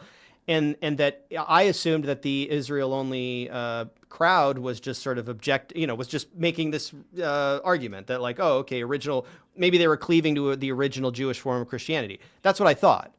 Yeah. Then I come in and I realize, like, I start reading through the posts, and I realize that all of these people at the top, like, first of all, none of them know Greek, and I don't think any of them know Hebrew either. But for me, I strongly believe that if you know Greek, at least on like, I don't know, maybe not on like a really basic level, but on some level, you can get to the point where you know enough Greek where you're pretty much inoculated against a lot of the nonsense that gets circulated online, including the, Ammonitism, the Ammonites, like that stuff that like, once you learn a certain amount of Greek, you can just recognize, okay, that's not true. That's not true. That's not true. And the same thing when you go into these IO look, I don't want to be derogatory or like, if I say something, if I insinuate that like some of these ideas are just some of the stupidest shit I've ever heard, right? Like a lot of the times that's what I think when I hear it. And I understand that from the perspective of someone who sincerely believes it, it's like really offensive, right? Like Yeah. if you hold their identities are all wrapped up in this system, in this belief system. So it's like if I come out and say like, wow, this is really dumb. Like I don't want to insinuate that the people who believe this are really dumb, but I do think they're uninformed, and I like would like to, and I tried my best to come into the conversation and be like, oh, hey guys, nice to meet you all. Derek invited me in here. I'm just noticing that you guys like totally don't know how this word works. Like you're really confused about the word Gentile and how it comes into Greek from Hebrew and then into English. And like, let me explain. And then I realized, like, when I started to explain it to them, They didn't want you to tell. They didn't care what you had to say. it was like, like I tried to explain the difference between the singular and the plural, and like this Encyclopedia Britannica article gets cited a lot, right? Because they say a Gentile is a person who is not Jewish, and notice this is a singular Gentile, right? The word stems from the Hebrew goy, which means nation. It was applied both to Hebrews and to other nations, and so this is what gets cited a lot.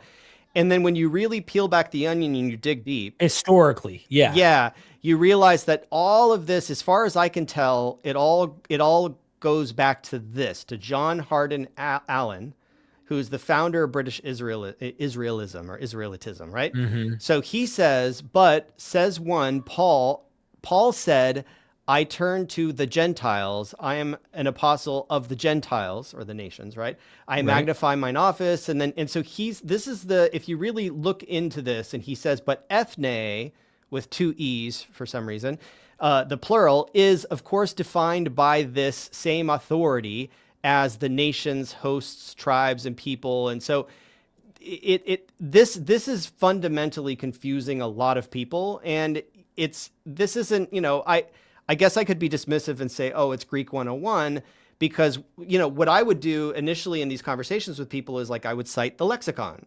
Like I would give them like, here's what LSJ says. Here's what BDAG says. Like they don't care what lexicons say. That's the sad part. A lot of them are like, I don't care. Yeah. But how can you not care? It's unfortunate, bro. We're dealing with a language that is translated, and they're not.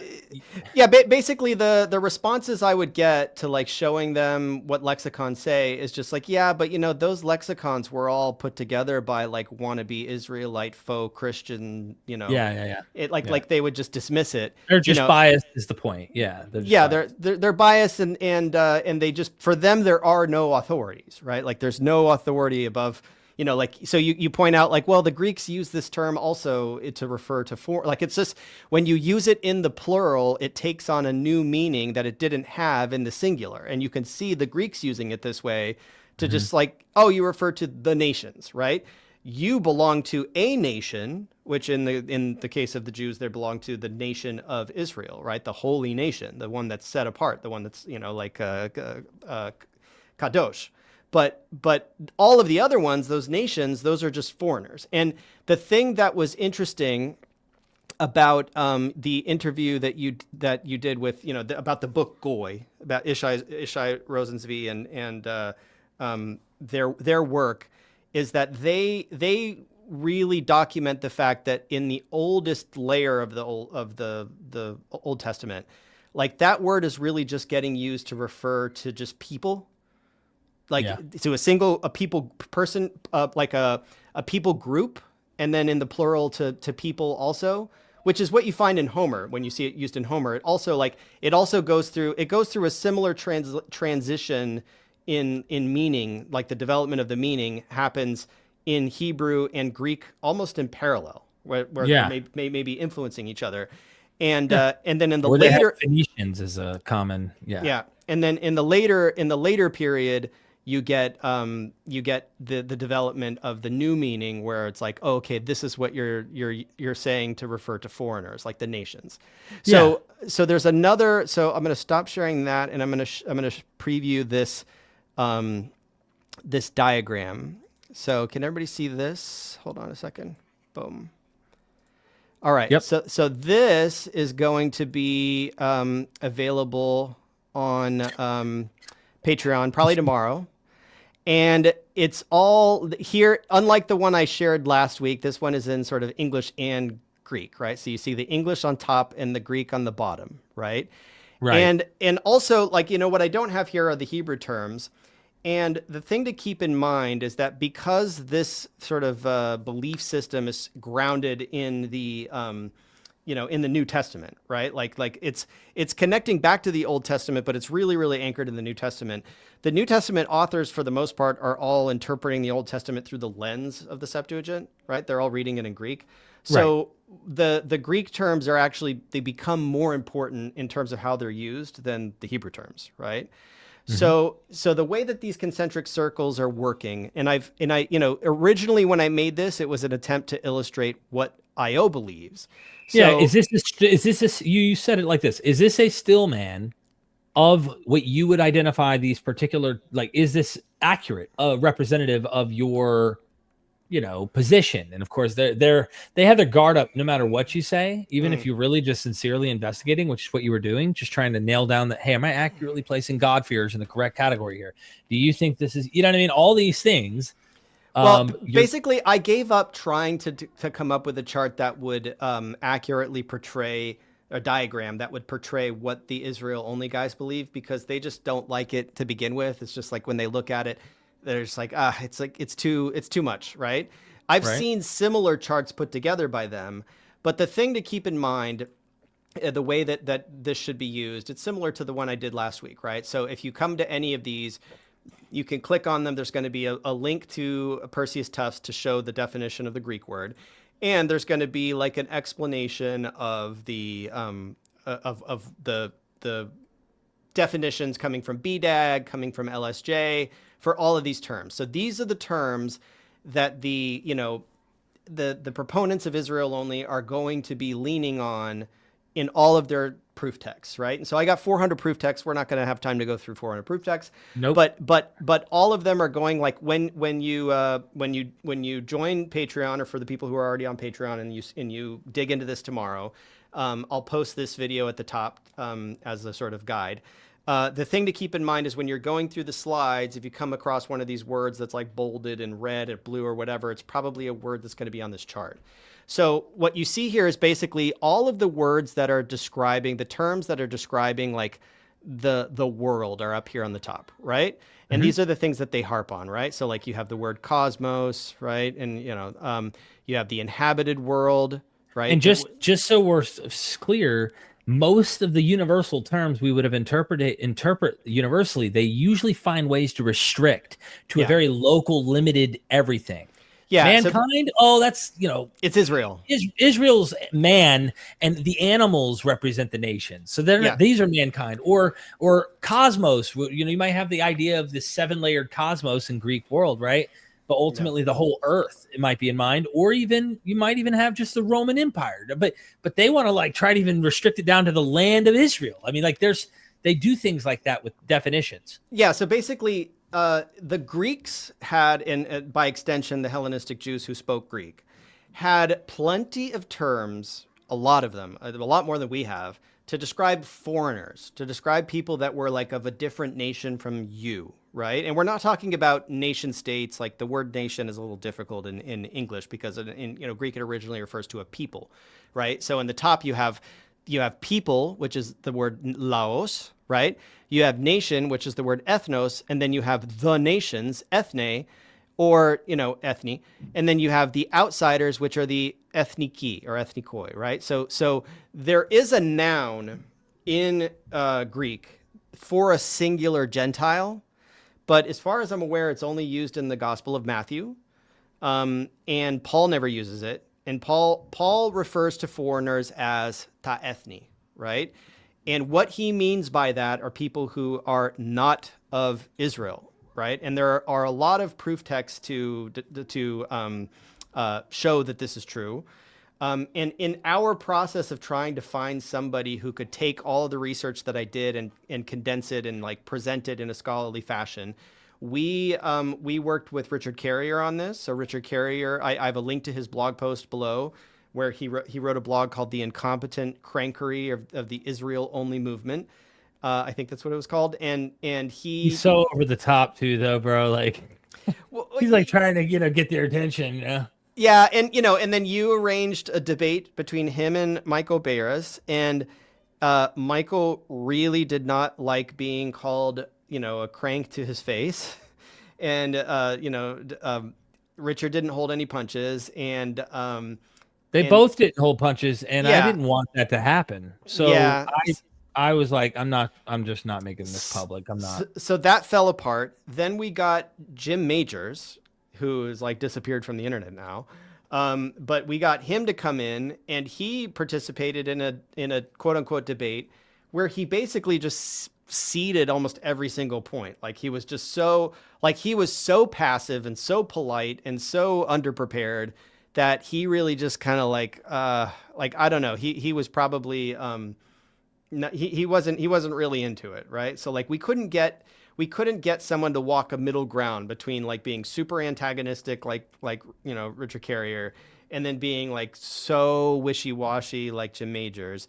Yeah. And I have very little motivation to like get in a room with those guys. And like I spent so many years on those Facebook groups going back and forth with them, that really it just seemed to me like the best thing for me to do is just compile all of my research into one place, stop arguing because these people have minds like steel traps, and then just sort of withdraw. Because at the end of the day, it's like how many like it's not productive to be in a Facebook group where it's like every day there's a new meme. There's like 10 different memes that get like rehashed almost every day, right? Like it's a picture of Jesus saying, "I came for the lost sheep of the house of Israel," or like, "You're not a real Israelite." And like, this whole thing is admitted, like they admit that the motivation behind this is just to like prove Christianity wrong. It's just like they just want to deconvert people with this with this theology, and convince them that like even if Christianity were true, even if this were like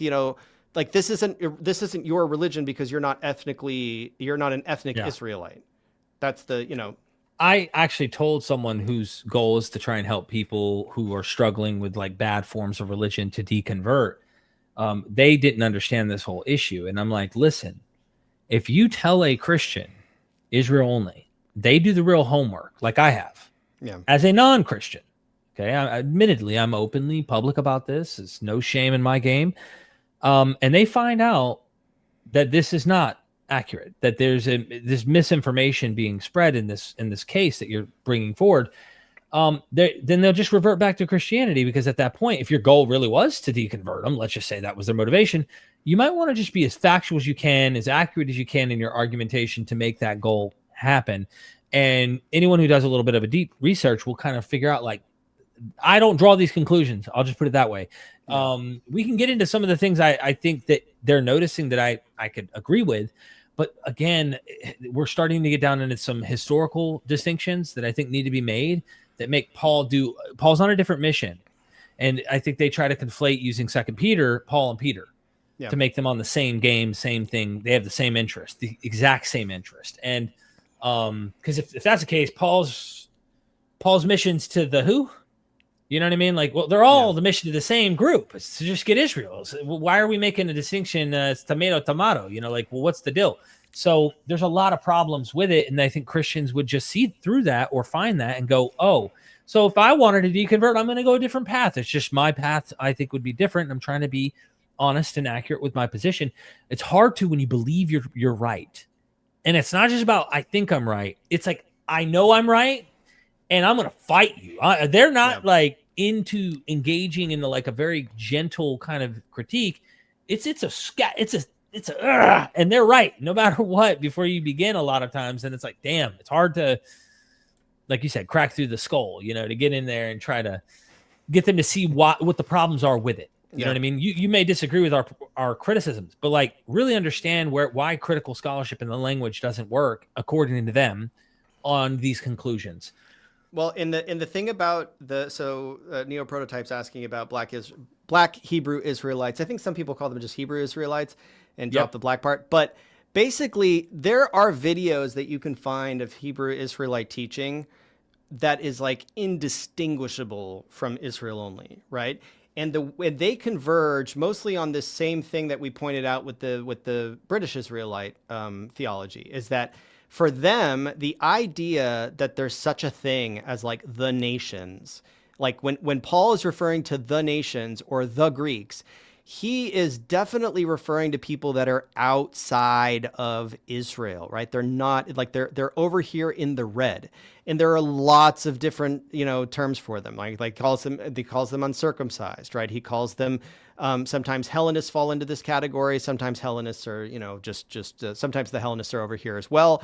There's the word barbarians, varvari, right? Which for the Greeks is just, the thing is that these are terms that originate in Greek. So originally these referred to people who were non-Greek, but then when the Jews acquire Greek as their language, they use those same terms to refer to people that are non-Jews. Right. And the Israel only people will jump all over me and say, oh, well, we're not talking about Jews, because for them, they're segregating the house of Judah, these two tribes over here, right? So they're saying that, oh, no, the Jews are just the people over here. These are the ones who are the circumcision, right? Iperitomi, right? And what they're saying is that basically all of these terms that are being used for nations and uncircumcised and Greeks, and like, if they were to rejigger this, all of the arrows would be pointing here, right? Yeah. So basically what they're saying is that when these, early Christians and Hellenistic Jews are referring to people who are outside of their people group, what they really mean is that they are people who used to be inside of their people group because they were of the house of Israel. But when they were dispersed, exiled. When they were exiled and dispersed in the Assyrian dispersion, that they basically like preserved, and this is where it gets confusing. They preserved their coherence like genetically, like they only married each other, but they stopped getting circumcised. They became what they call paganized. So they like sort of they blended in with the foreign nations and they mixed in with everybody, but they maintained genetic like purity, like they still intermarried with each other. They just they stopped getting circumcised and they stopped worshiping the God of Israel and they worshiped, the gods of the people that they were, but they were still like in these little enclaves, like gypsies. That's that's the historical path. And we went down for a long time with a lot of them. And it felt like, because they couldn't justify it and they have no evidence for it. Yeah. Apart from an Asher woman mentioned in the Gospels, like you do not have another tribe member, it seems, being like mentioned in the New Testament that is outside of the Benjamin, Judah, maybe even Levite, which is the priests. And so what you end up with is a very difficult, complex historical issue with they're missing from history. And that's why they boil down to epistolary fiction, gospel fiction, apocalypse fiction. They just pull the fiction card out and go, well, according to the damn story, whatever happened. We don't care. It says this in a text, and that's what happened according to the text. And let's just move forward, because this is, you see what I'm trying to point out. But like, that has to ignore the historical data. That does, you know what I mean? Well, it's that they need this to be unfalsifiable, and it is totally unfalsifiable. Like when you start getting into like if you get into it with them, and the same thing applies with like the Hebrew Israelites.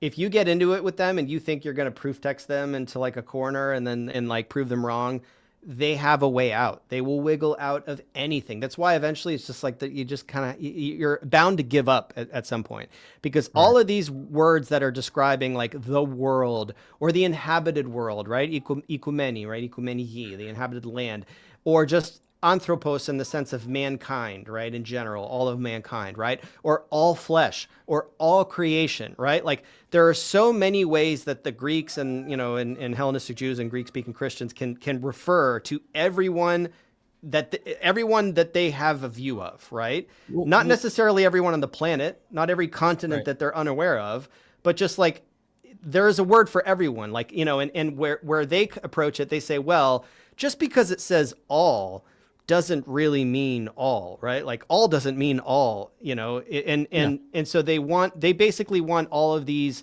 terms here when they're being used inclusively or universally to refer to everyone. They mean, well, it's everyone in the 12 tribes. That's what that means.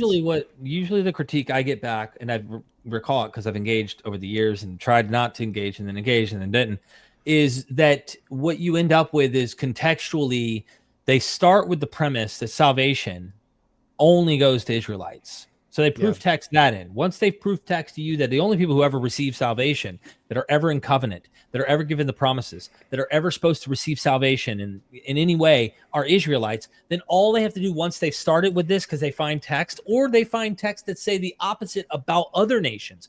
The God abhors those other nations. God hates those. Don't marry a Canaanite. Screw the other tribes. When you can find those opposing views, well, now God has no interest in those other ones. And you can proof text in the context of a moment if a snapshot of biblical history and go, oh, God hates Canaanites. But guess what? I could show you another place later where God is actually forgiving the Canaanites, forgiving people of Canaan. And you're like, whoa, which is it, dude? Does God? Well, you're kind of like trying to systematize something that doesn't systematize. And what they do is they start with an idea that it's only for these people and it's this and this, and show you a text. So when they run to this, like all flesh is going to receive salvation, they go, well, remember back here that the only people who could receive salvation were the limited group over here. So all flesh must be that limited group. And so they jump and do this to make it make sense for them. It's a strong pattern recognition skill that humans have, but it leads to errors, in my opinion, on just being factual about material that evolves over time and changes, and the people and how they interpret it. I mean, where is there salvation for the soul, salvation from hell or death or Hades in Hebrew Bible, right? The concepts and ideas have changed. Salvation even changed. What it meant to be saved has evolved. It's no longer my land, long life, longevity, health, my kids, my wife, milk and honey, all these things that are physical on earth. My kingdom isn't even of this earth. So you have a radical elbow, and they can't see the elbow. They only look for that continuity that they've tried to make sense, systemizing the whole thing. And I think that's where they get into trouble on making these kind of mistakes, in my opinion. It's when you point out some things like Matthew 10, we should get to this text, honestly, because I came only for the lost sheep of the house of Israel. Yeah. Who did Jesus come for, Stephen? The lost sheep of that. Well, and you can see it. You can see it here in the chart, right? So it's provata apololota, right? So it's the lost sheep, and here you can see that they're under this house of Israel. They're in this 10 tribe group, right? They're the people who have broke off. Now, the question is, like, how would Matthew categorize them, right? Exactly. Would they be over here? Like is the house of Israel for him crossing over into the boundary of this, these two tribes that have now just become the Jewish people, right? Yeah, that's the hard part. Yeah, because Ezra and Nehemiah in the Hebrew Bible, we already have this issue. Ezra and Nehemiah, when they go back to rebuild the temple, Benjamin, Judah, and the Levites are the only ones that go back. There is no sign of the 10 other ones. So guess what? It calls them all Israel. It's like they are Israel. It calls them Israel went back to build the temple. So there's a sense in which John J. Collins says that Jews have now renegotiated the term for what exists now. I mean, a lot of Jews were like, you know what? We are Israel. And so much so that when they saw people in the land, when they went back, they gave them the finger and said, y'all are foreigners. You guys are actually Assyrians. You snuck in. You're not really Israelites. Samaritan origins. And so now you have real people native to the land competing with the comebacks from Babylon. And guess what? I don't think Matthew thinks that the lost sheep are the Samaritans. I don't care what John thinks. Matthew says, don't enter the city of the Samaritans. Do not go in the way of the Gentiles. Rather go only to the lost sheep. The lost sheep, therefore, cannot be whoever these Gentiles are that Matthew thinks and whoever these Samaritans are. So whoever Matthew thinks the lost sheep are they just diasporic Jews that are real historical groups that are scattered among the Roman Empire? Or is he thinking east of the Euphrates like Josephus? And if that's the case, then why is he telling them you will not have gone through all the houses in Israel? The location. Okay, so now they're staying geographically in the land. It makes zero sense if they're not Jews. As we understand them to be circumcised Yahwist that practice the law of Moses in some way. And so that's what I think the house of Israel is in Matthew. When you get to John, Jesus himself's hanging out with a Samaritan. So like, okay, we got something else happening here, and they want to mix them up to make it work and like to make sure their system works. And I'm like, Yes. oh, Well, snap, and man. also because you have Paul referring to all Israel, right? Like Yep. all Israel will be saved after the Gentiles come in, right? The Right, fullness right, of the right. Gentiles. But then he also uses these terms like eklekti, the elect, right? And the lima or katalima or ipolima, which is a remnant, right? The righteous remnant of Israel, which is like, okay, well, that's a remnant of a larger people group. So like, where are they coming in? Because clearly Paul is just not getting very much reception over here on the house of Judah, right? Like Acts makes that pretty clear. Like he's shaking the dust off of his boots. He's like, you guys aren't coming along with the program. I'm going to go to the nations, right?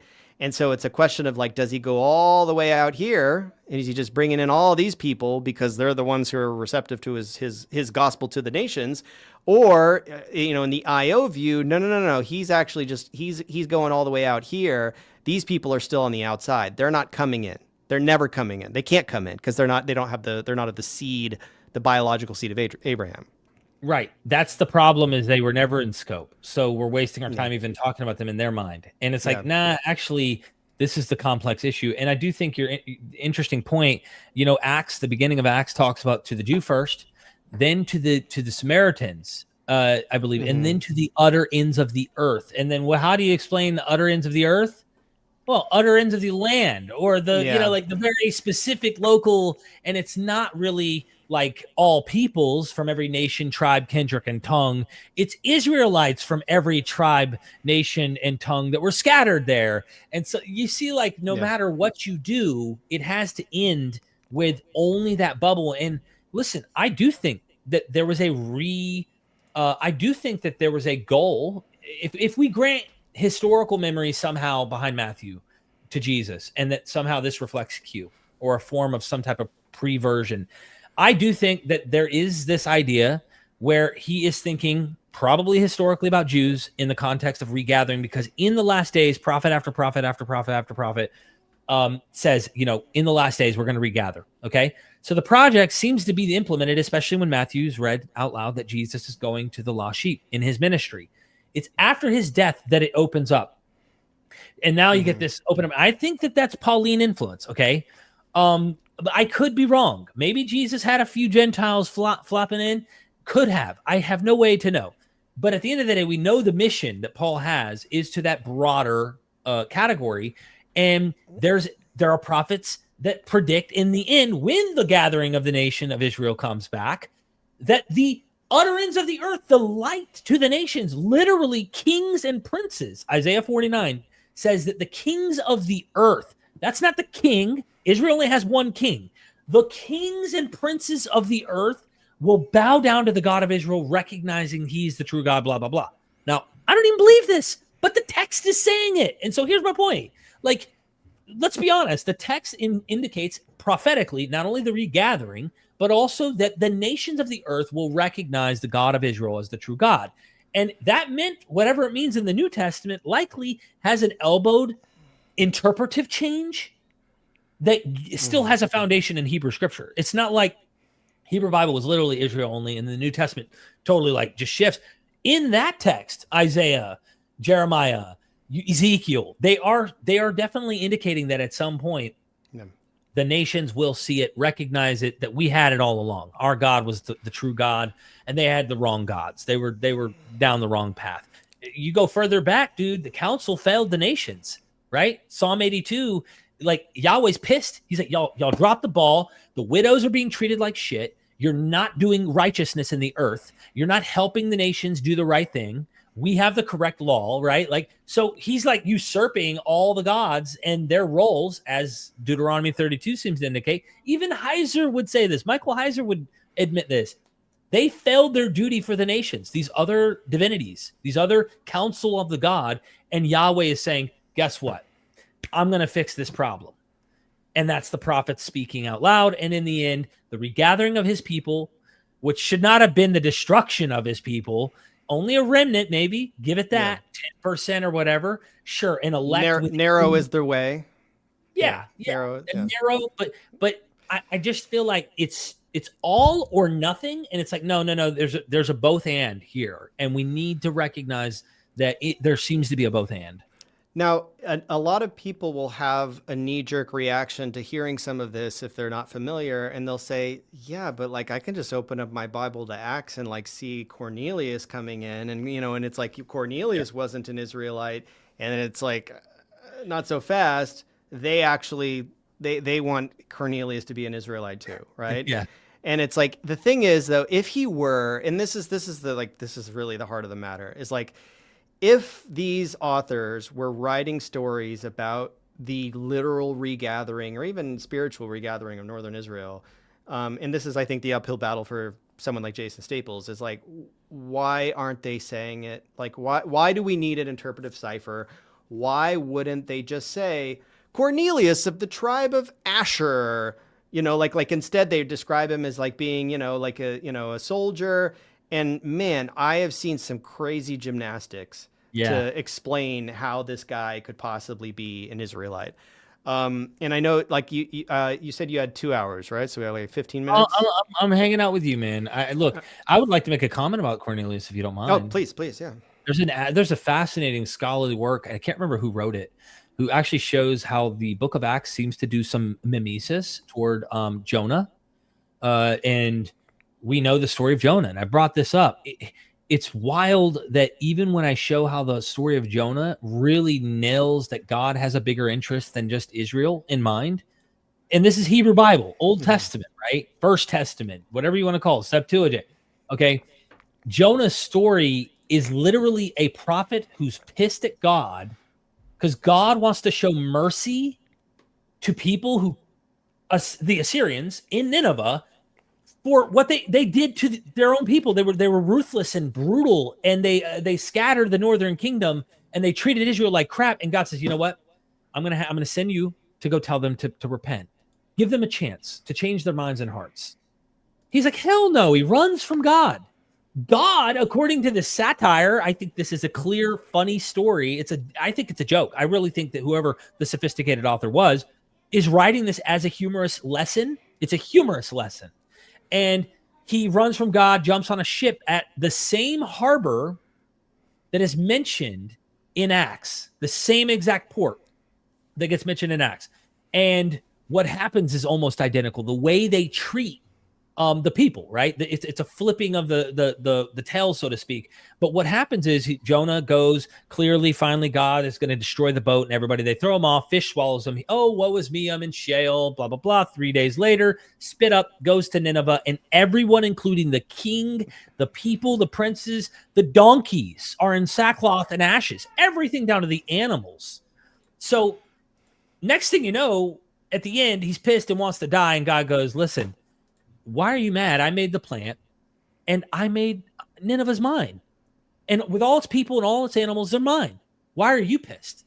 Like he's trying to make you realize, like, I'm the God of the world. I'm the God bigger than Israel. I'm the God of all things.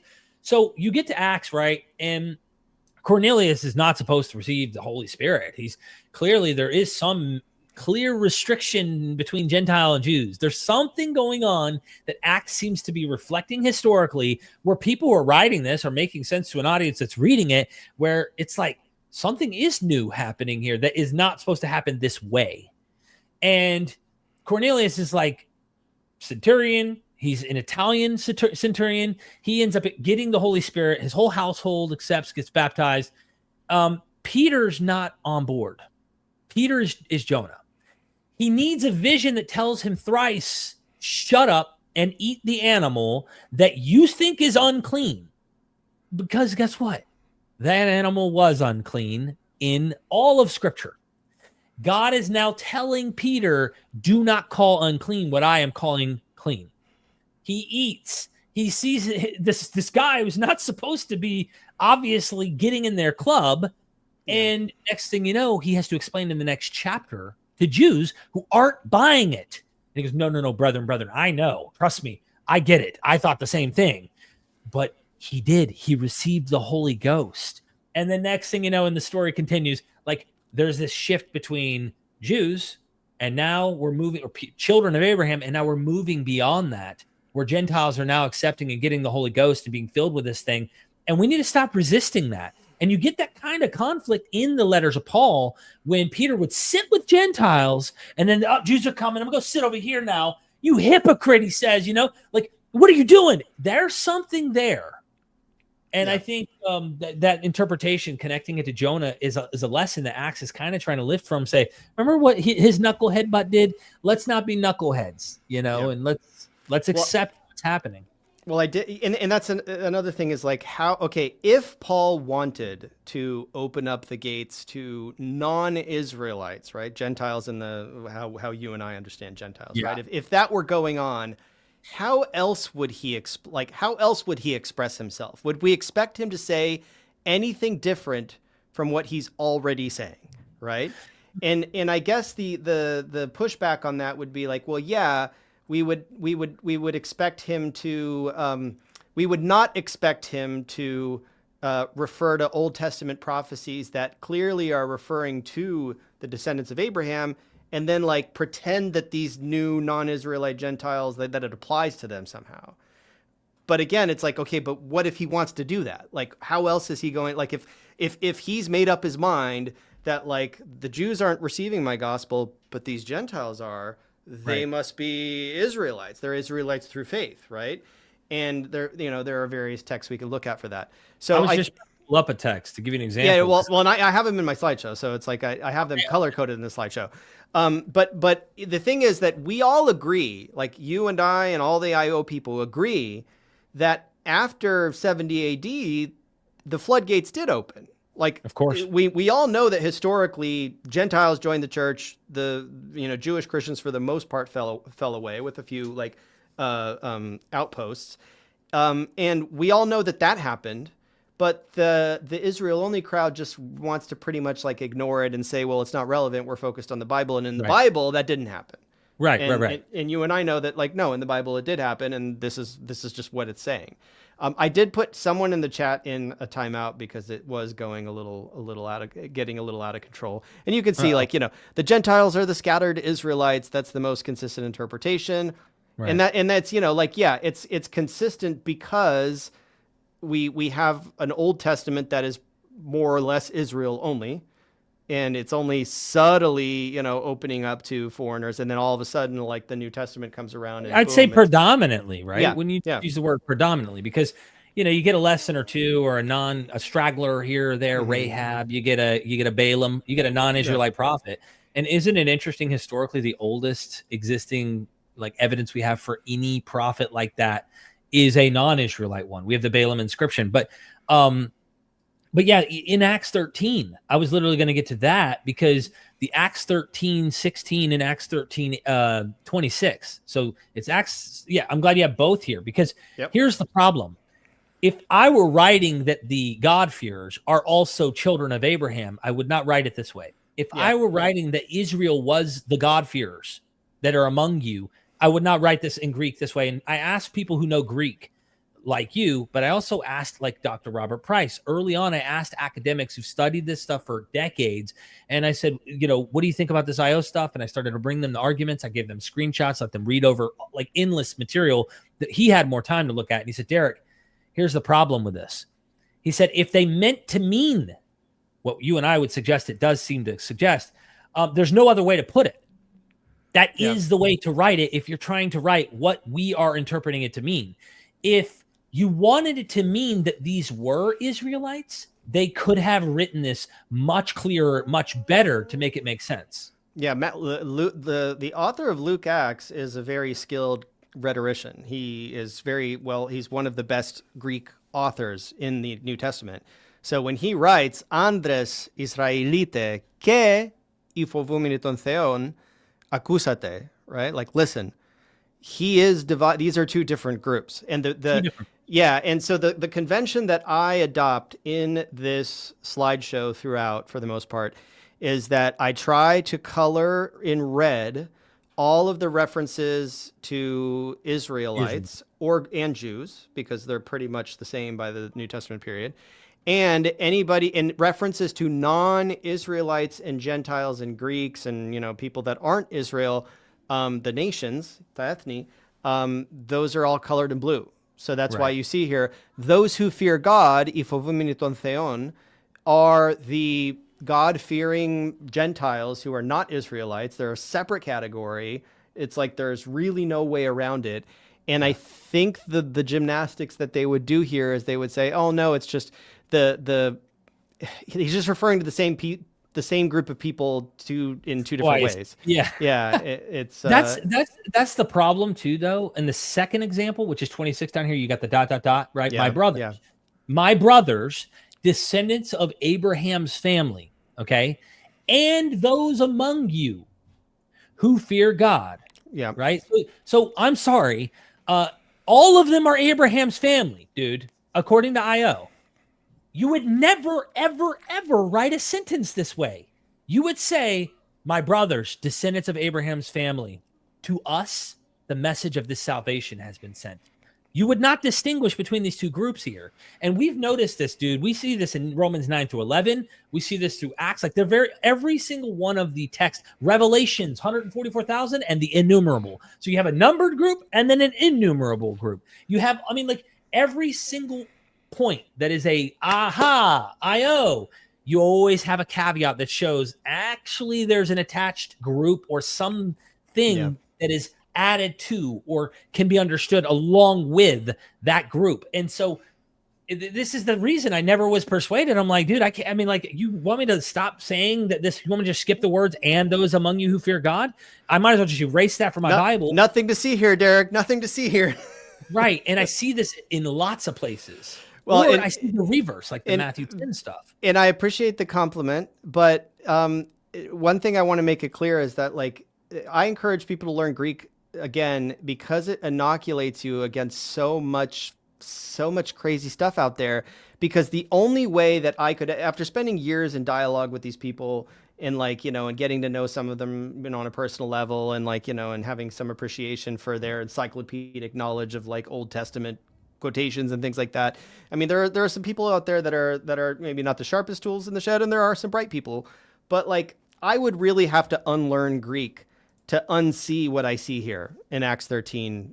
Yeah, just like I could never in 20, 30 years, like for the rest of my life, if I did nothing but just tried my hardest to, like, give credence to Israel only, nothing would ever convince me that there's anything else going on in this text, because I can read it over here on the right. But I can imagine how, if all you could read was over here on the left, you might doubt whether... Yeah, like they probably, you know, I can only imagine that they get into a room with, like, Young's literal translation and find some, you know, like, find something they could latch onto to make it seem like this isn't really going on when this is exactly what's going on. I'm going to pull up. You got it on your website, right? Young's, don't you? Or you have like a very I don't have Young's, and I want to be open to, like, everything. Like, I want to put Young's on there so that people can compare Young's, what I consider to be a bad translation, with good translations. Like, I want them to be able to hold them side by side. But it will hurt my soul when I get Young's on Cross Bible. It's not there yet.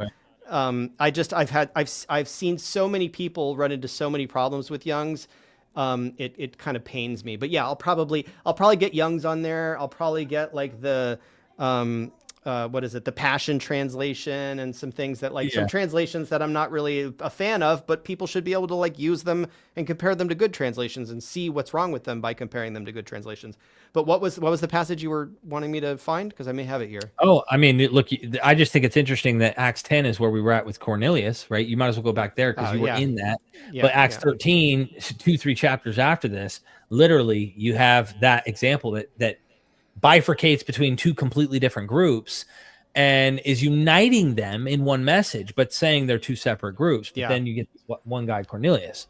Yeah. So the thing about Cornelius is, when it loads, all right. So at Caesarea, there was a man named Cornelius, and he was a centurion of what was known as the Italian cohort, right? And he was a devout man and God-fearer. So again, we have this Evsevis kefovumenos theon. The same thing, and, you know, this could probably be colored blue, right? And so with all of his household. So that's the same term that was being distinguished from Israelites previously, right? And then it says like he gave alms generously to the people. And then here it's using laos, the word for people. And that is colored yellow because when it says he gave to the people, it doesn't mean just any people. It means he was a fiscal sponsor of the Jewish community, right? Got it. Like he was an ally of the Jews, but he was not Jewish, and he certainly wasn't a northern Israelite, right? Like it wasn't so he prayed continually to God, and it's the God of Israel, right? So the whole idea that like the northern Israelites are apostate, paganized, quote unquote, northern Israelites who worshipped other gods and like and were uncircumcised and then they needed to come in. Well, this guy's worshiping the God of Israel, right? Like but he's clearly of this category of Evsevis and Fovumenos ton Theon. Like he fits both of those categories. Like he's the exception. He's a Gentile, right? He's an ethnikos who is honoring the God of Israel and supporting the Jewish people. He's a Jewish ally, right? And they said Cornelius, the centurion, and a just man. Sorry, I got a typo there. And a just man and God-fearer, again a God-fearer, right? Who is well spoken of by the whole Jewish nation, right? And that's ipoolu to ethnos ton Iudeon, right? So like in this, and by the way, this is the word nation, right? In the singular. Right? It's the Jewish nation. To ethnos ton Iudeon. So the entire Jewish nation is one ethnos, right? And then further on, it says Cornelius was expecting them and had called together his relatives and his close friends. And, like this is like, I've had so much back and forth with people that are like, no. Like he's an Israelite. If he were an Israelite, it would say he's an Israelite. Yeah, it's definitely not saying it. And that's the problem when I talk to the academics like you know Greek, and they know Greek, study this stuff scholarly, not in the same way you have with modern Greek and all that, fluently speaking it. But that was the same problem they had. They're like, if I were writing this, and this guy is clearly competent, whoever wrote this is competent. He's not an idiot. He's like, you never write this way. I mean, nobody would write this way if they meant what they are trying to say that it means. And that's the sad part. It's like, well, then how do you, we know, we see it, but like, then what? Well, clearly you just got to let them like do their thing. Let them think what they want. Cause it's like, there's no, when you can't teach someone who's not interested in learning this, you know what I mean? Or trying to understand why people don't buy it, but it's worth understanding why they think the way they do. And it's helped me hone in a skill and study stuff that was boring to me. There was a bit of competition that I had from, learning, and I'm thankful to a lot of them, to be honest with you. Like I wouldn't have read, a lot of works, Jews and their Roman rivals. Cattell Berthelot covers how Jews adopted the concept, because it's not like you had a Jewish nation and a Jewish religion that was separated from legal codes or laws. No, these very groups you're reading about in Acts had laws. These Jews are also competing with the Roman Empire, and the Roman Empire outdid the Greek Empire in one way that was fascinating. And she documents this in this book. If you haven't got the book, you should.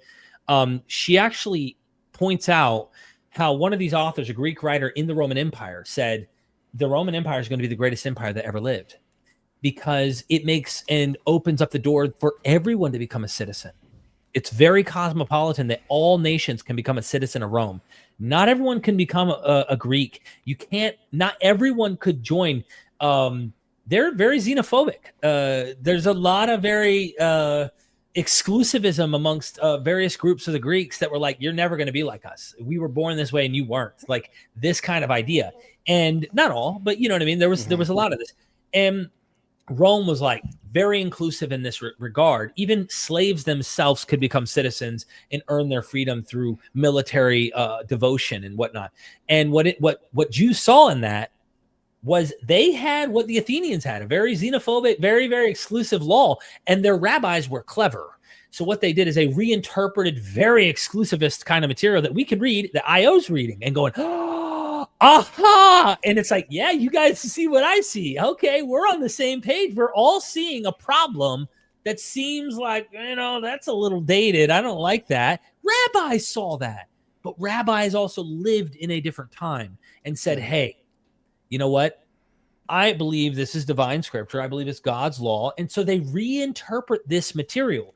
And she goes through Rabbi, Mishnah, and Talmudic passages and shows how Jews are renegotiating with their laws to literally reinterpret stuff, to make the inclusion of non-Israelites. She gives exact examples of the very heart of the issue. Not Christians. Not, those faux Christians. Those biased Jesus freaks only want to bring in the non-Israelites. It was bona fide rabbinic rabbis who said, yo, we got to compete with Rome. No. Rome is so inclusive. You know what?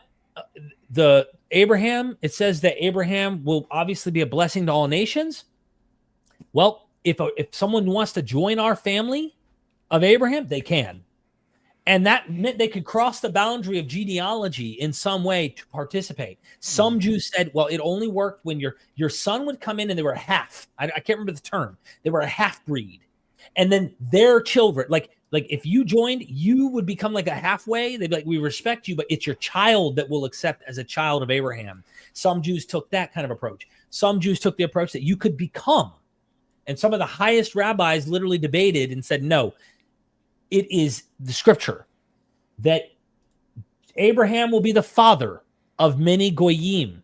Now, remember, rabbis are working off that MT, man.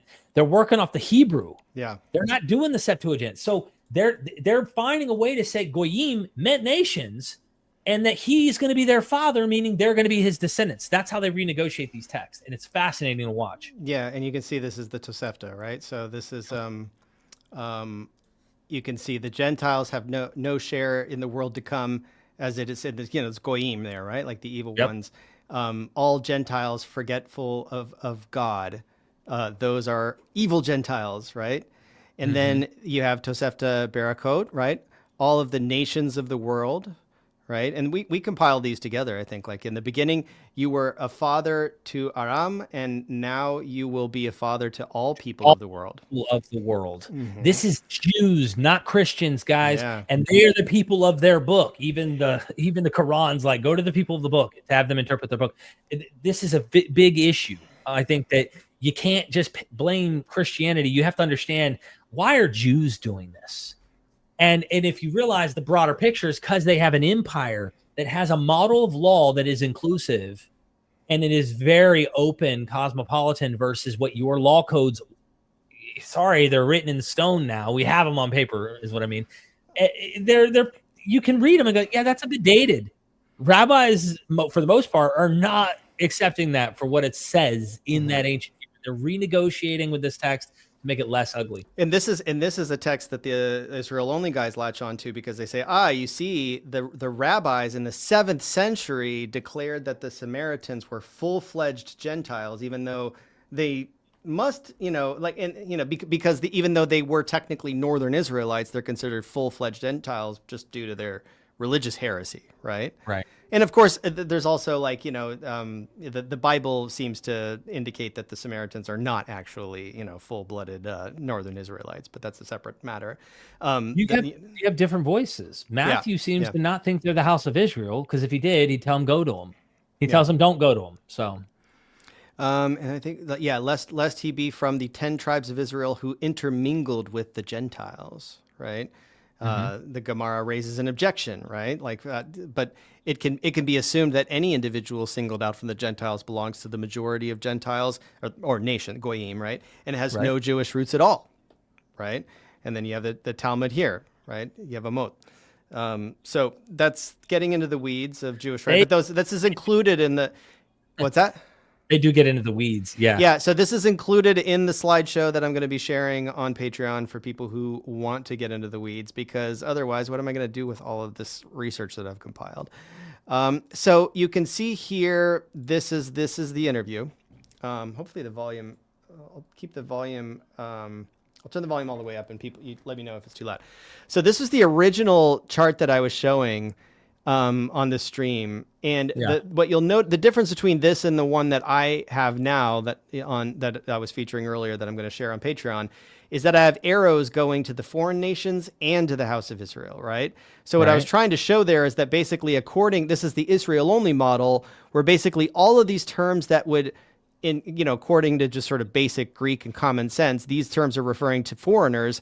Well, in the Israel only view, they refer to foreigners and they refer to Israelites, and they're basically like they lose meaning. Like basically all of these terms that they had in Greek to refer to foreigners are just referring to people that are like that are part of your tribe, or part of your of the house of Israel. So I think, let me see, different groups over those terms. So is that a good those volume? would probably be, Can you hear it? issues that may come up with IO critics, but got it. Yeah, I mean, so I'm gonna play this. I don't think 2x. It certainly doesn't threaten the IO position at all. All right, wonderful. Thank you. I just trying to give us a visual here. All right, first example we have textual-wise. Let me make sure I have this whole thing in screen. Okay, there we go. So the first, if you will, text we're getting into, and I hope we can get through all the pericopes and examples, is... So this text here, the interesting thing about this is that really, okay, so I have the Israelites in red. I have the earth in blue. I guess that should be. Pason, ek pason philon tis gis means from all the tribes of the earth. All you were pushing for here was, and this is included in the slideshow, all you were pushing for here was to get them to admit that this is referring to everyone. Yeah, because you would think only Israel have I known among, if I can add that word just to say among all the tribes of the earth, meaning everyone else, I only chose you. Yeah. And you would think they'd be like, yeah, man, it's Israel focused. But that Greek there is what you see that they don't. And the fact that that terminology is used elsewhere where they want to capitalize on it being exclusively Israel, and you're like, yo, this same Greek phraseology is used, and it clearly indicates that universality that you see in Amos 3, and they just don't see it. You know what it's I mean? A trap. Well, no, that's the thing. And here's the thing, like this also brings me back to like, when my evaluation of the, Ammon Hillman movement, like I just see that as like, okay, there's one guy at the top pretending to be an expert, or, who is an expert, at least according to him. But it's a more traditional cult where it's like, there's a guy at the top who is the authority figure that everybody is like bowing down to and like, revering, and he's dictating the rules, right? Whereas like Israel only, I mean, I think Robert Price referred to it as an exegetical cult. Right. Yes. But it's a decentralized exegetical cult, because it's not like these two guys, like, Michael and Michael are like, they're not in Ammon Hillman's position. They can't just like pivot and say like, the muse is revealed to me today that, and they do this like Michael Bradley recently, like you shared a post where he was saying, I have now decided after, like a decade of research that people could actually join Israel through circumcision and kind of like and you could be initiated into Israel. You still wouldn't be a biological Israelite, but like he softened his position, or in any case, it sounded to me like a complete 180 pivot. But he just, I guess, wrestled with the evidence enough to finally bend after spending a decade just like saying, false things. And it's like, as much as I wanted to give him credit for it and be like, well, okay, at least he came around on like one fact. I guess he just got I think he said he was getting a lot of flack for it, right? Yeah, I wasn't even paying attention. Do give him, I got to give him some credit, because he's the first guy to put a book together for Israel only. So first of all, the guy wrote a massive book. I mean, he's put a lot of work into this. I think like all of them, I think are sincere, that they really believe what they're saying.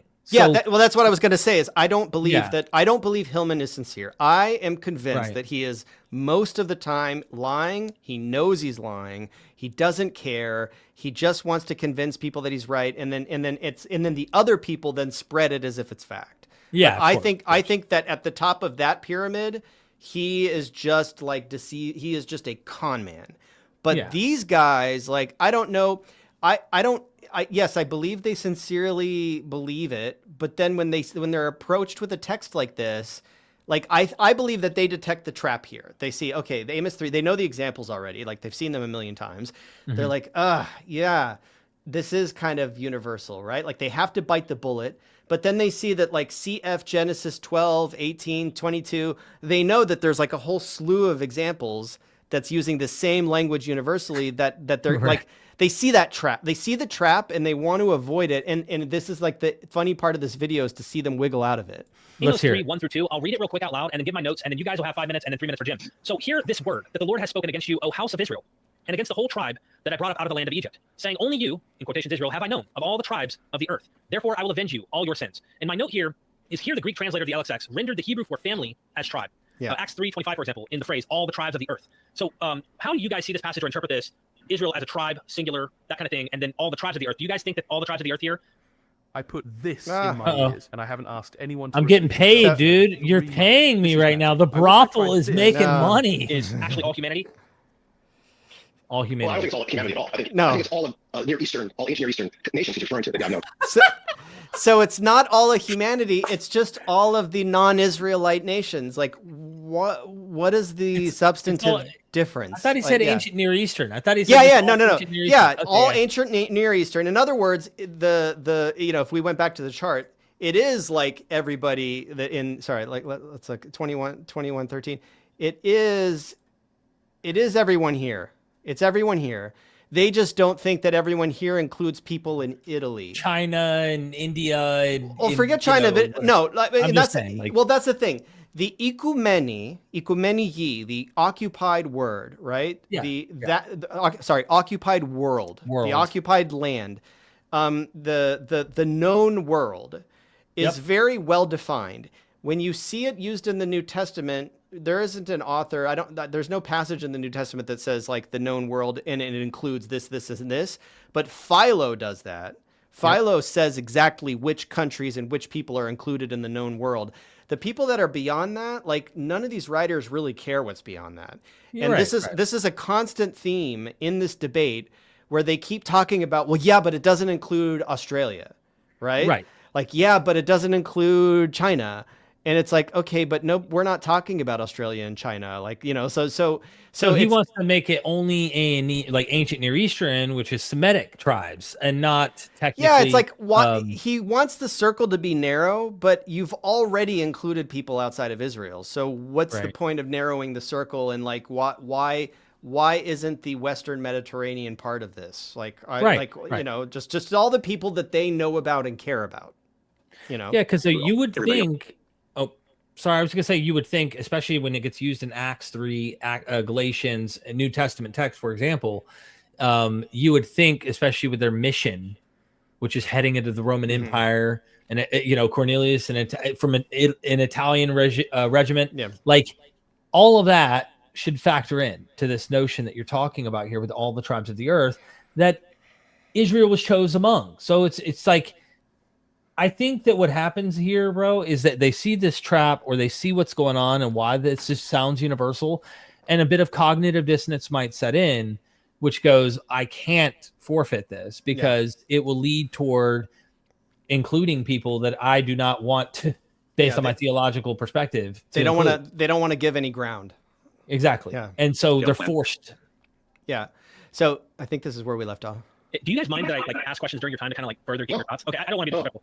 So just ask in this particular, when it says, "Oh, house of Israel," we know that house of Israel could be the northern kingdom, it could be the total 12 tribes, northern, southern, the whole 9.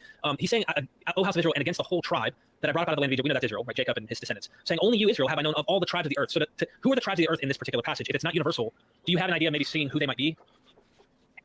Well, you include the Canaanites. You include all the nations of Syria, Babylon. I mean, the nations are listed in the Torah, which there's not that many actually listed. So I include all of them. You can't go beyond that. What other nations prior mentioned? Because those are the only ones mentioned in the Old Testament. So you can't go beyond that. Include. Just pause for a second. There are 70 nations that are, obviously the table of nations. Nations, which literally covers the known world that they had, and that is literally what you're talking about. The very limits of it.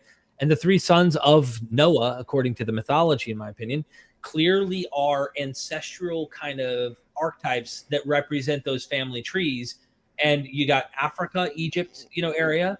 You've got the Near East, and you have kind of up here, Italy, all the way up to the Scythians. I mean, like you have like this north up here in the north regions, these European nations. So you pretty much have all of the known A&E, North and African Egyptian territories covered all in Noah's table of nations. That being said, all the tribes of the earth, out of all of the descendants out of Noah, according to the biblical timeline, I only chose Jacob. Yep. That's it. Well, and here basically the translator is rendering tribe like this. The word tribe here is being used in the same sense that you would typically see the word nation, right? People, right? Like all the people of the world, and so it's an interesting translation. The whole message is for a small localized area, not for the entire planet. So you can't go past those boundaries. And with 1 minute left, did you want to again? I would just go ahead. I would make those boundaries biblical and stick to the table of nations. In Deuteronomy 32 talks about the 70 nations, and that is not an ancient Near East exclusive territory. That is a much broader territory, even though it doesn't include places they don't even know exist yet. Yeah. Jim. Thank you, Jim. Let me start your timer at 3. Max, your time. I would just say that I do believe it's referring to the whole earth. I do know that that Adamah can refer to just a generic ground, but here it uses a definite article in Amos 3:2, so it's actually Ha Adamah, which would be the earth. So it's specifying that it is the same type of language that's used during the creation narrative. So I do believe it is referring to the whole earth. I think that's the only thing that I would comment on that. So disagreement. Thank you so much for that time. We'll move on, gentlemen. I really appreciate it. All right, Amos 3:1-2. Dude, I am trying so hard. I'm trying so hard to not be antagonistic to them because they can get really worked up. I'm trying to keep it nice. I don't want shit to hit the fan because it's very easy that things go off the rails. You're walking on eggshells here. Yeah. The whole time, bro. And this is what happened with me, Richard Carrier, of course, and Michael Bierce. And I never made it public out of respect of not doing that. I mean, I'm like not interested in doing that to people who say, please do not, publish these things.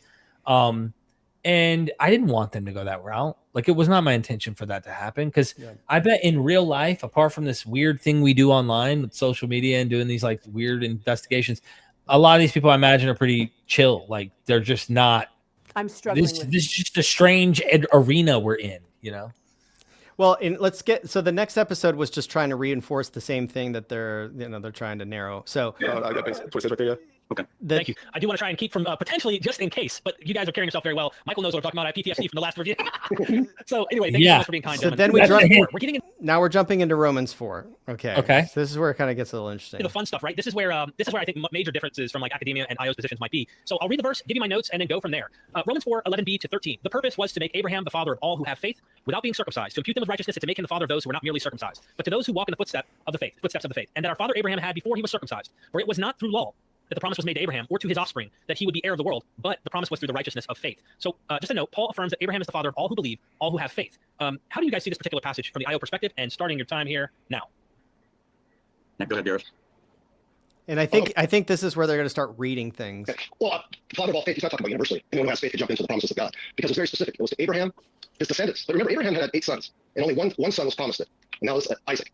And then through Isaac, it went to Jacob. So he had 8 sons that were circumcised, yet they're not in the covenant of God. He goes on. He didn't choose, even though he blessed Ishmael, he didn't choose Ishmael, the covenant. So the promises of the father of faith, it had to be within the bloodline of Abraham, Isaac, and Jacob, which came to the 12 tribes of Israel. But the bloodline wasn't the full ingredient you had to have. You had the bloodline and faith. So 2 components to be included in the promises of God. You have to have a bloodline and faith. You have to have these 2 components to be included in the promise of God. You had one without the other. Like if you just had faith and you belonged, and you were part of the bloodline, you couldn't get into the covenant. If you had the bloodline and you didn't have faith, you could not get into the covenant. You're crossed out. You had to have the bloodline plus faith to be included in the promises of Abraham. And Bradley, if I may, because you might repeat that, and just maybe to probe deeper, is in this particular verse, he says that he would be heir of the world. Some of the colors coordinate to some of the terms being used here, if you notice. But world, is this just covenant world to you guys, like the actual descendants of Israelites only, or Abraham here, as this world? Well, I take it as the covenant world. If the Greek word cosmos is being used, then it's always going to be the covenant world, not the entire planet. If the Greek word cosmos is used, it's always going to be covenant Israel, not the entire planet. Every instance where the word cosmos is used, it's always associated with Israel, its religious system, its rituals, its people, not the entire planet. So when you see that he would be heir of the world, and especially associated with the promise, then that's Israel only. That's the Israelite world, not the entire planet. You do have 2 minutes left if you want to. Yeah. Okay. And so other scriptures support that. I mean, I could go through a whole list, and it might be kind of boring, but describing how every so people can watch to read to hear him reading it. Yeah. And then I don't remember what there was. I guess Romans 4 wasn't the most interesting one. Okay. Now, once you get into Romans 9, I think that's where it really gets. Other than some minutia, but. Yeah, I think it's more than demonstrable, like that Paul takes the Old Testament out of context several times in order to perpetuate his interpretation, his teachings. All right, and that's a standard view, recontextualization. Yeah, and they don't believe in recontextualization. They believe that Paul, they like say this in this debate several times, that Paul is quoting the Old Testament in context. Yeah, and they got to stick to it. Yeah, yeah. That's a problem. Can we go to an example on that? Romans 9. You mean not Romans 9? Okay. Like it is in Romans 9, but I kind of wanted to, because this is the beginning. What we're covering right here is the very beginning of Romans 9. But I kind of wanted to bring up like Cross Bible with you real quick here, and just like shamelessly plug you again. Sure, yeah. Show your because this we can listen. They can watch this video specifically, of course, in the description, and we might tackle more stuff as we get further into this. But I want to show you in Romans 9 something interesting, right? And we have to stillman first. I think that's a respectable thing to do. It's always stillman your person's position here. So Romans 9, what they do is they find this interesting quote. You can hit Command plus if you want to make your letters a little bigger. Okay, I didn't know that. Oh, well, I could just go up here too and do that. Okay. You could do that. Yeah, this is the fast way. Got it. So we all know this from all the Calvinists we've ever bumped into in our life. They love to use this for predestination. And of course, who hasn't heard, for who can resist his will, all this stuff.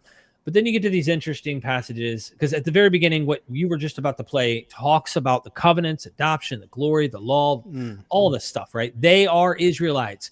And of course, Paul's pissed. He's like, dude, I wish I myself were cursed and cut off from Christ for the sake of my own brothers and sisters. My own, he emphasizes, flesh and blood.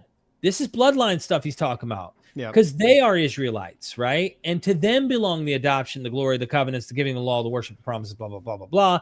To them belong the patriarchs, and from them, according to the flesh, comes the Christ. Meaning Christ is a physical descendant of the very lineage that we're talking about here.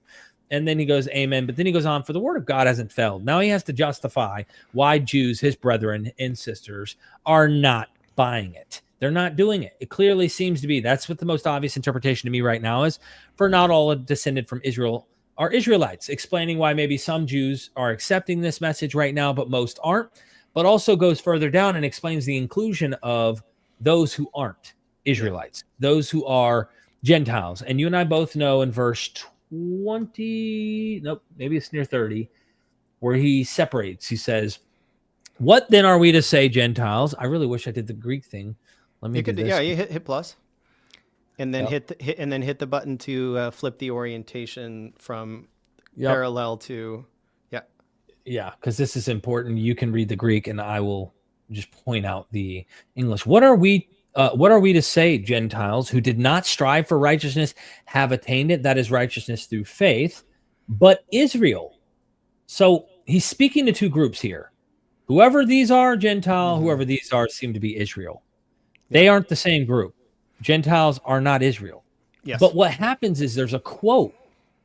The quote in this section to Hosea that talks about Israel no longer being their people. Paul quotes that, uses that for his Gentiles. And they go, well, in the original Hosea quote, that is actually talking about Israel. Yeah. That Israel was cut off and they are no longer his people. They're not his wife any longer. He's divorced her. And so in their mind, Paul's quote means what he's quoting. And so the Gentiles must be the Israel that was divorced in the original Hosea context. Here's the deal. One can accept that. And even Jason Staples plays with this in his works. Okay. Yeah. He wrote an article in his book. But when we go to Romans 10, and this is important, this is the key, I think, for me, because if we apply that method, Paul means what he's quoting, meaning you just got to go back to the quote he's quoting, and that context will give you the clues that what Paul understands his audience and his world to mean. If we use that method and we go to Romans 10, he's still continuing the argument. He says, again, I ask, did Israel not understand? First, Moses says, and he's quoting, this is a quote right here, I will use those who are not a nation to make you jealous. With a foolish nation, I will provoke you. So if you actually go to this source, and we can actually go to it here, Deuteronomy 32. Okay. If it weren't bugging. Oh, wait. Oh, it did. Okay. It's working. It works. Okay. It just took a little time. Yeah. Hold on. Did it work? Deuteronomy 32. Deuteronomy 32. I think it is. Yeah. You just scroll up. There's a little green marker that shows which verse it was pointing at. You scroll up a little bit. No, in Deuteronomy.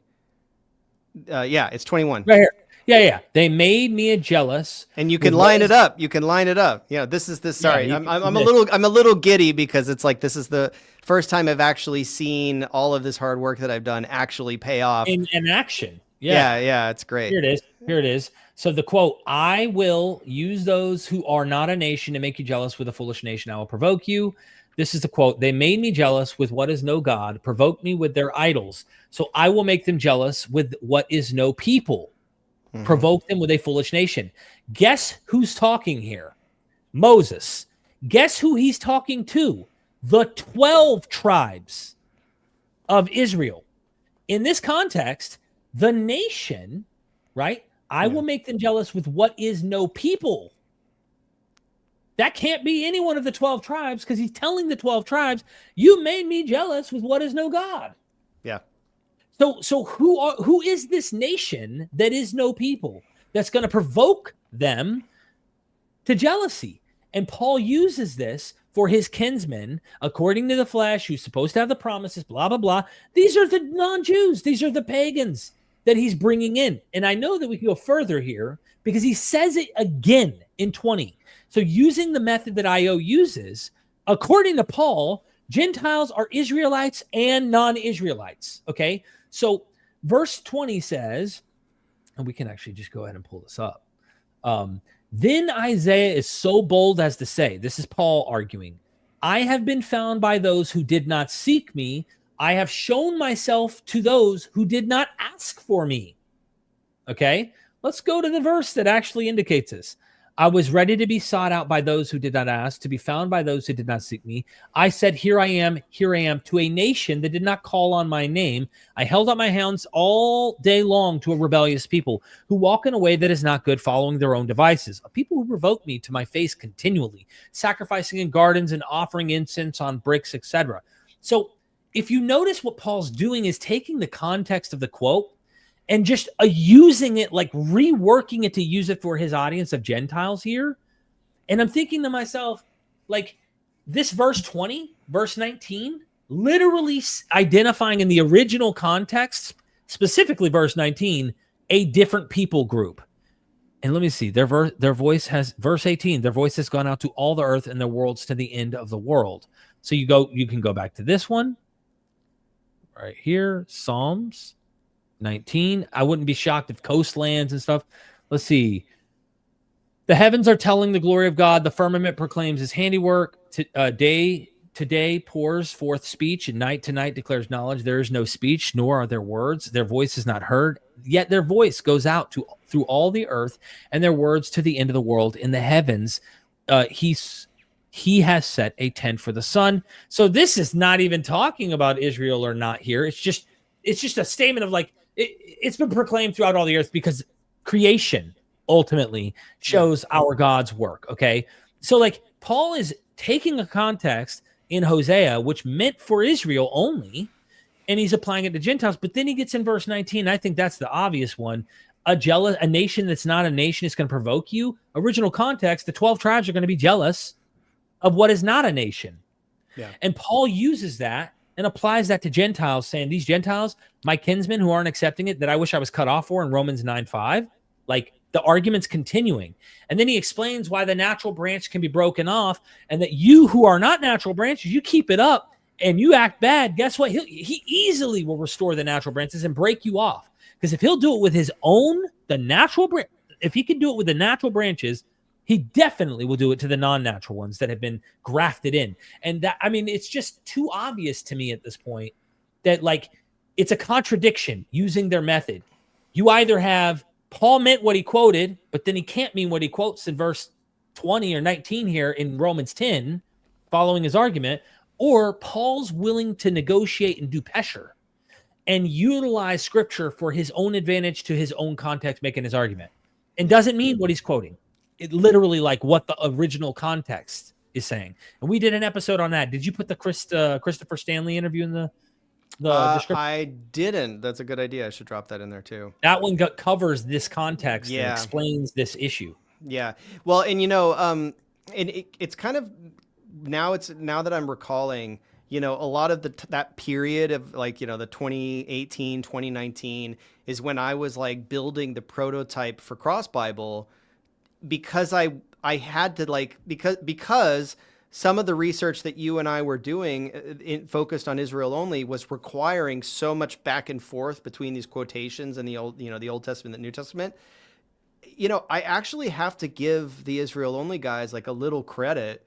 Yeah. For like a little bit, like for motivating me to like step up my game and develop resources that would allow me to like, cause that was the whole vision. Cause what you just did there, where you pull up a, you know, like you click on the cross reference and then it pulls it up and you just we did all that manually though. We had to manually do it. I had to manually do it using slideshows and stuff like that. But I was in the background. I was building the prototype for Cross Bible in a platform called FileMaker Pro, where I was developing a tool that would do that.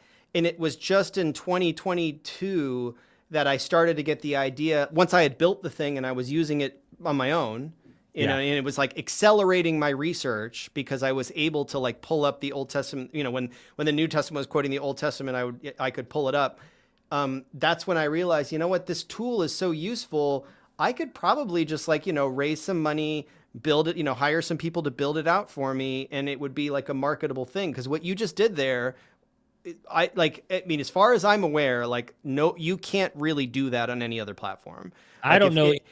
If you're on, go off to the side and find like a potential, it does not have that direct. Because even in like you know, some platforms that shall not be named, you know, when you see those cross references, most of the time when you click on them, they're hyperlinks that just sort of take you out. You know, they remove you from the context of what you're reading and just open up some new tab and like now you go. So you constantly are sort of going down all these rabbit holes. And here I wanted to just have it so that I could just go boom, pull it up. They're in alignment. Yeah. Okay. Close it and keep going. Look, I'm going to share it one more time just to make the point. Like what's cool about this for me, now that I know more about the tools that you've innovated here, I can actually start making the notes. This stuff can actually start sticking. I can go up here, create a note for this verse. Yep. Hey, this verse does not have Israel as the context in the original. Do it. Okay. I just because I think when you hit, you see what's going to happen is your notepad is going to slide over on top of that reference that you were It's actually 19. 19 is the obvious one. I'm gonna go back. I'm gonna go to 19, so we're accurate here, and we're gonna just say, verse 19 refers to a non-nation of people. Oh, you get what I'm doing here. Yeah. Added a little line here. And there are formatting tools there too that are also pretty nifty. If you want to take like long, elaborate notes, or what I would encourage people to do is if you have a notepad where you know, like I have a lot of Bible notes in my notepad, like just copy and paste them into here and start building. Yeah, you could do that. Yeah. That, you know, they are screwing up. And I wanted to demo this today, and it's not quite ready it's not available for you yet. But there's going to be a dashboard that you can navigate to where you're going to see all of your notes and your bookmarks and your highlights in one place. So you can like kind of they're not just buried in the Bible and then you forget about them. They're all going to be on a dashboard, and you're going to see like they're going to be graphs that show you like, you know, how the progress of your note taking and your bookmark. Because the idea here is to motivate people to really just start leaving breadcrumbs throughout their Bibles, right? Like to really just mark up your Bibles, take marginal notes. It's all secure in our database. And then you go to your dashboard and you see all of your work. Yeah. You know, you're really customizing your Bible study experience. Exactly.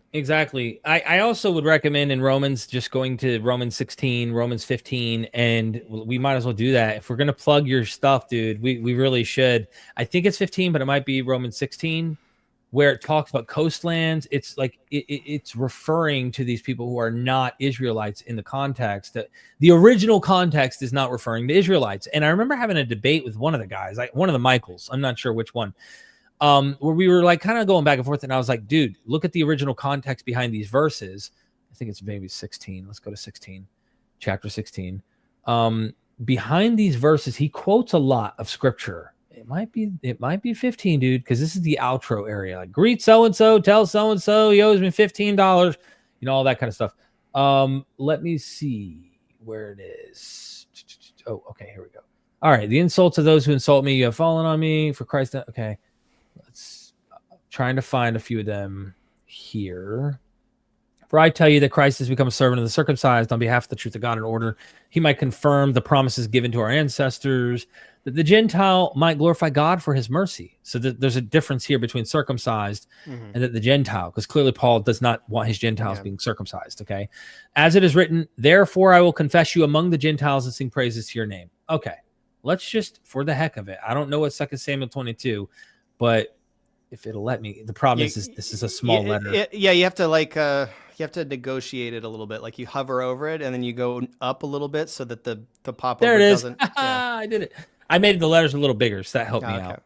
Okay, so we're looking at for this I will extol you, O Lord, among the nations and sing praises to your name. So I guess you just need to read the context. Foreigners came crying, cringing to me. As soon as they heard of me, they obeyed me. So we probably would have to go way up here to like really get into this. But in these contexts, I took the time manually, and I'm glad your stuff exists now so I can do this.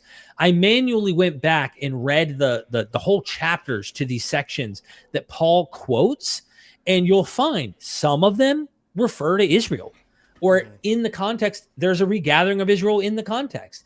And then some of them are literally that universality you point out in Amos 3, where it is like all the nations of the earth. And I'm thinking to myself, man, we would like lose our minds trying to force Paul into one method, or he must mean what he quotes, because if he does, he's schizophrenic, and they're both people at the same time, but they're also not the same, not both people. It's weird. You know what I mean? By the way, what you're doing right now is you're navigating the cross references that are embedded in the New Revised Standard Version. So right now, if you were reading the NIV, the cross references wouldn't be available because we haven't yet imported the cross references from the NIV. We're going to probably do that in December. So, but just so you're aware, if you're reading the King James, cross references will not be available because they're not actually like there are no superscript letters in the King James to point to cross references. But we are going to work on building a universal cross-referencing system into that'll be our own, like our own cross-references, not coming from the NIV or the NRSV or any of that, because I think that the bar should be pretty high of what constitutes a cross-reference. Some of these Bibles lower the bar, and they consider basically any sort of vague allusion to be a cross-reference. And to me, in my mind, that sort of it clutters the interface with like lots of things that aren't real cross references, where cross references to me is like, thus saith like the prophet, like it is written.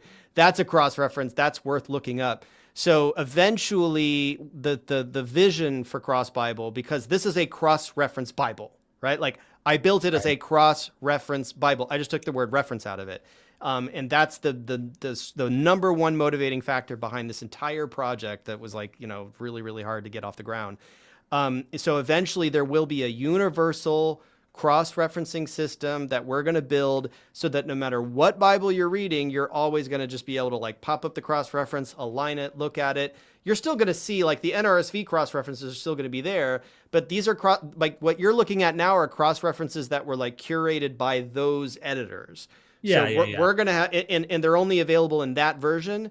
And when we poured in the cross references for the NIV, you're going to see the NIV's cross references, and there might be additional, right? There might be additional sources. There might be additional references to other scriptures that are included that they didn't have in the other versions. So this is, you just pop the lid off of this brand new thing, and then so what you're looking at right now is like, this is the cross referencing feature that's associated with the New Revised Standard Version updated edition. That's all I wanted to say. I if you don't mind, I mean, this is literally like the 1 Samuel 22. I think this is interesting. David spoke to the Lord the words of this song on the day when the Lord delivered him from the hand of all his enemies and from the hand of Saul, right?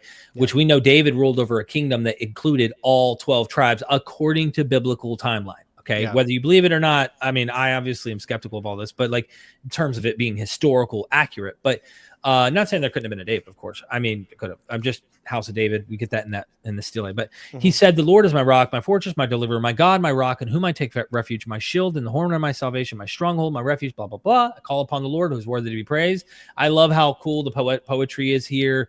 You know, he gave his voice, uttereth his voice. Smoke went up from his nostrils, and devouring fire from his mouth. Glowing coals flamed forth from him. He bowed the heavens and came down. Thick darkness was under his feet. He rode the cherubim, flew.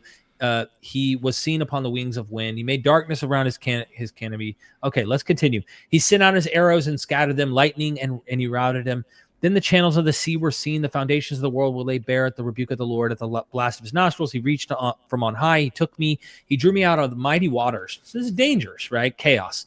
He delivered me from the strong enemy, from those who hated me, for they were too mighty for me. They came upon me in the day of the calamity, but the Lord was my stay. He brought me out into a broad place. He delivered me because he delighted in me. The Lord rewarded me according to my righteousness, according to the cleanliness of my hands. He recompensed me, for I have kept the ways of the Lord and not wickedly departed from my God. For all his ordinances were before me, and from his statutes I did not turn aside. I was blameless before him, and I kept myself from guilt. Therefore the Lord has recompensed me according to my righteousness, according to my cleanness in his sight. With the loyal, you show yourself loyal. With the blameless, you show yourself blameless. With the pure, you show yourself pure. And with the crooked, you show yourself shrewd. You deliver a humble people, but your eyes are upon the haughty to bring them down. Indeed, you are my lamp, O Lord. The Lord lightens my darkness, but I can outrun a troop, and by my God, I can leap over a wall. This God, his way is perfect, and promise of the Lord proves true. He's a shield for all who take refuge in him. I'm getting to the point. I guess the reference is down here, so I'm just kind of the God who has girded me in strength has opened my path. He made my feet like feet of deer, secure me on heights. He trains my hands for war, so that my arms can bend a bow. You have given me the shield of your salvation and your help. That sounds like Ephesians in a sense, like has made me great. You have made me stride freely and my feet do not slip. I pursued my enemies and destroyed them and did not turn back until they were consumed. I consumed them. I struck them down so that they did not rise. They fell under my feet.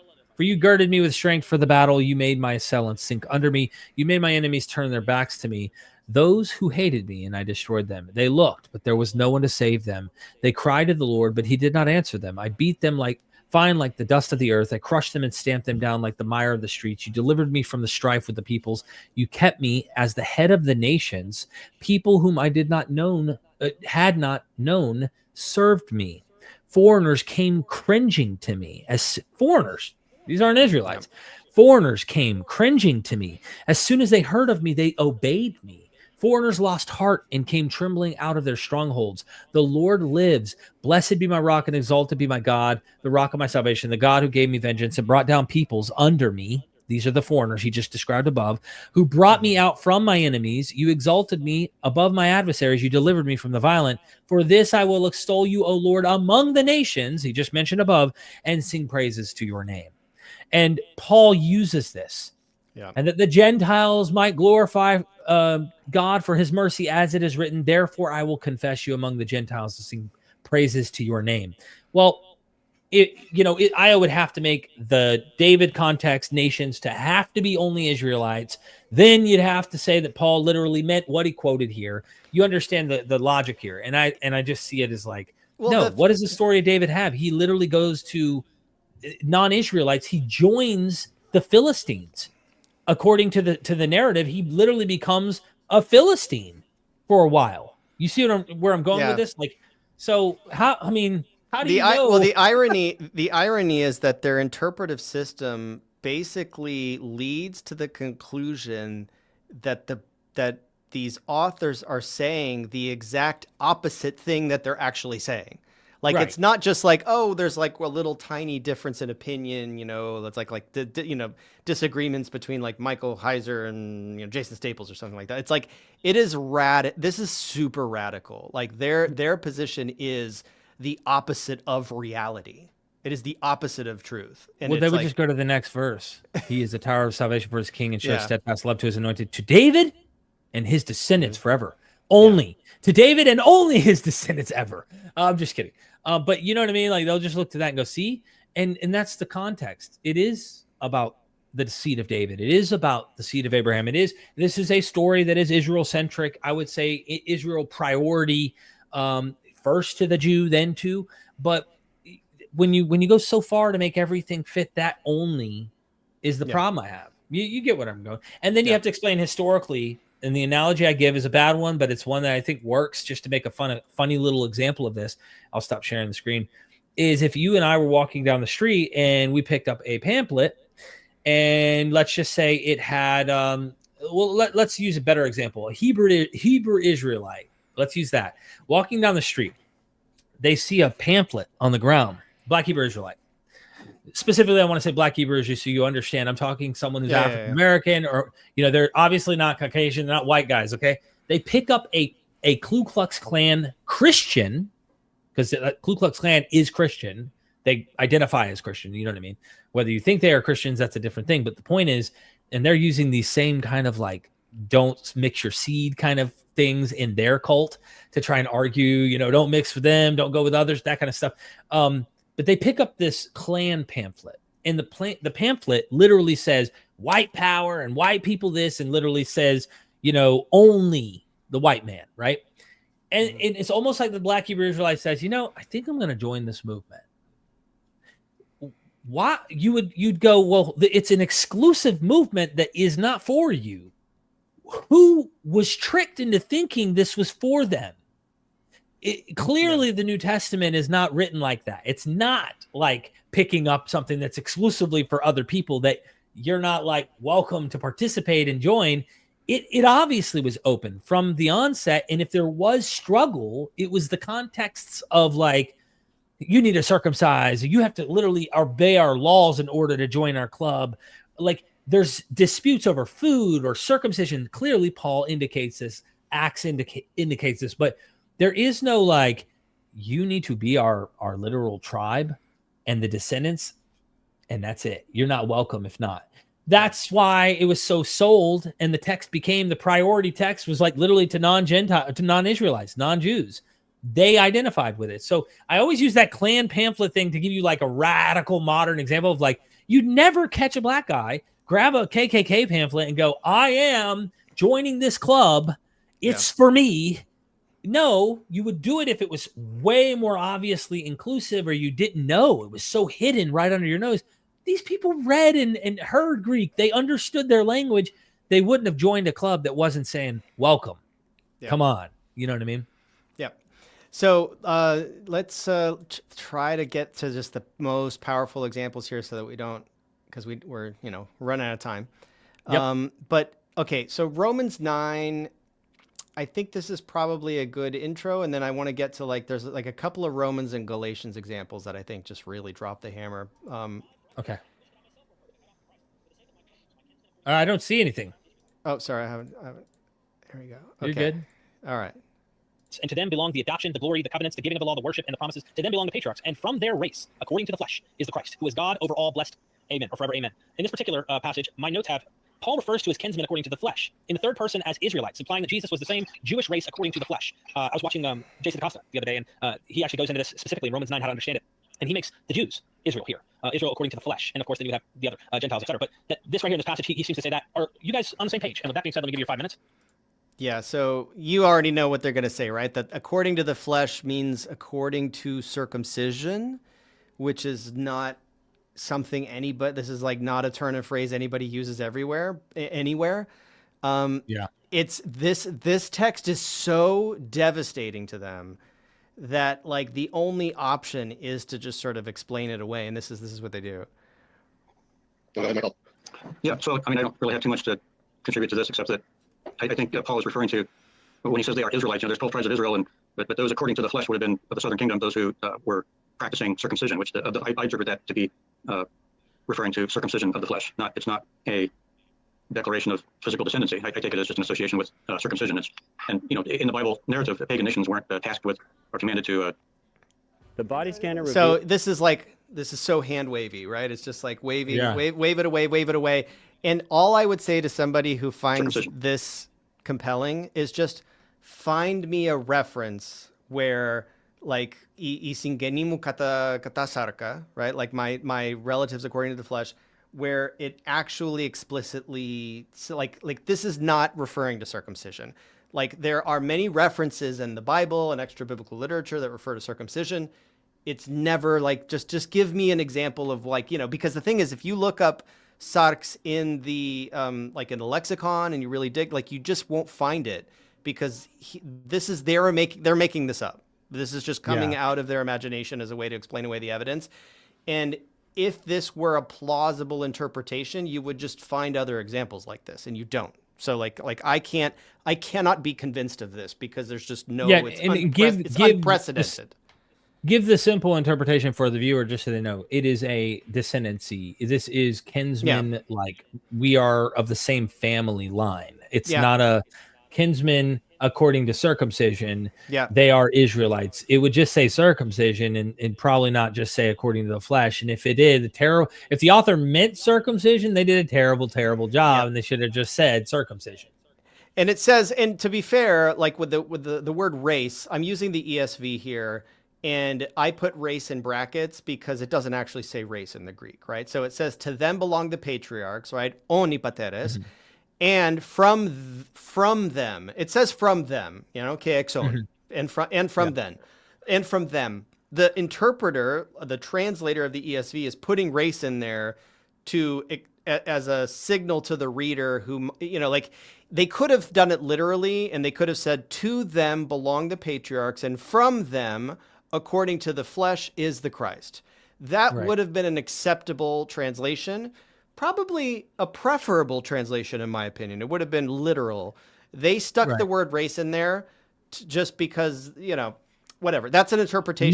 Modern people might get it better. Or something. Yeah. But and the reason why I would object to the inclusion of the word race is also because people from these, the Israel only people will point to that.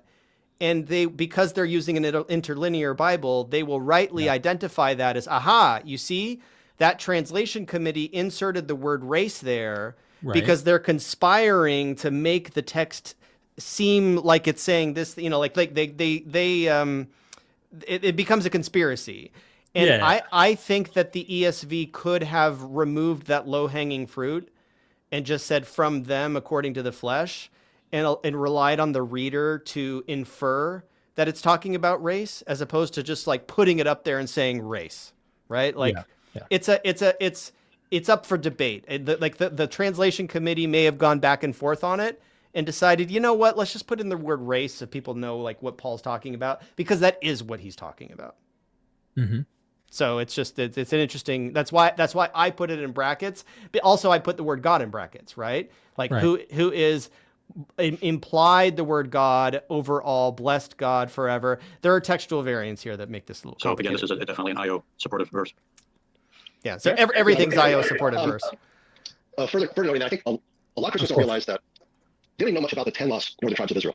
Because like I was a Christian, I'm no longer a Christian. You read the New Testament first, and then you go backwards, and you read yourself into the Bible just like I did.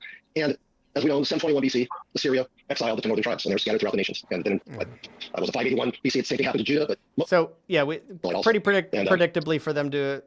This means that it is not the children of flesh. Okay, all right. So here's another. I think there's two more examples I want to cover, and I'll let you go. So Romans 9. Started here. When we get here, so here's another just devastating example.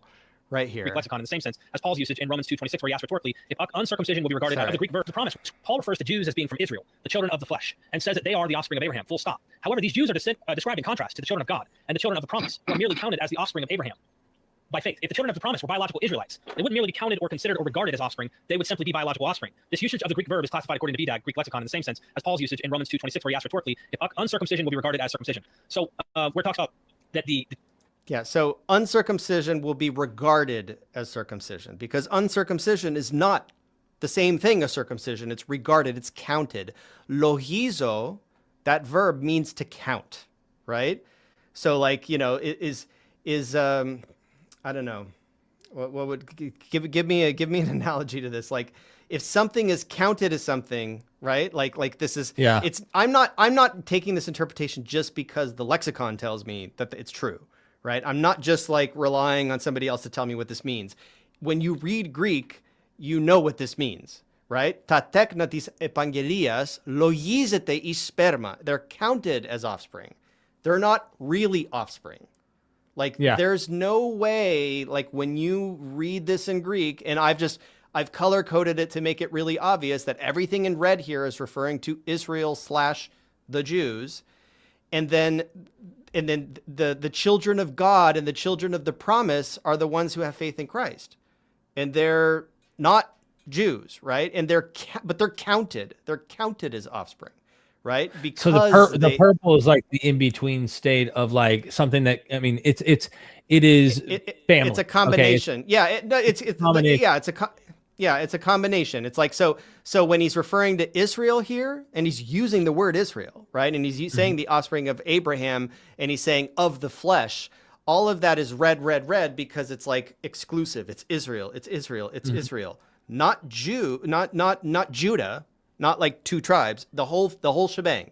Like it's the Israelites. And then separate from them are these children of God, children of the promise that include Israelites, because there are also, Paul is an Israelite who has faith. Yep.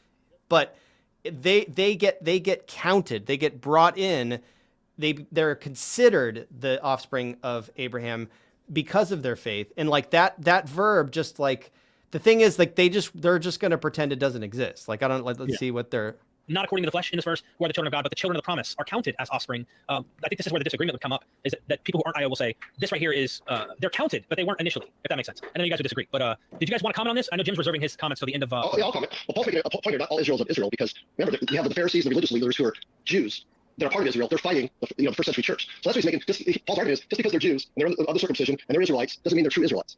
They don't have faith. Because they're not believing Jesus is the Messiah. So he's saying that they are not counted as Israelites, right? But he's not addressing how people are counted. Right. They've cut themselves off from the covenant. And so, and when he goes, the seed goes to Isaac. But remember, Isaac is a biological son of who? Abraham.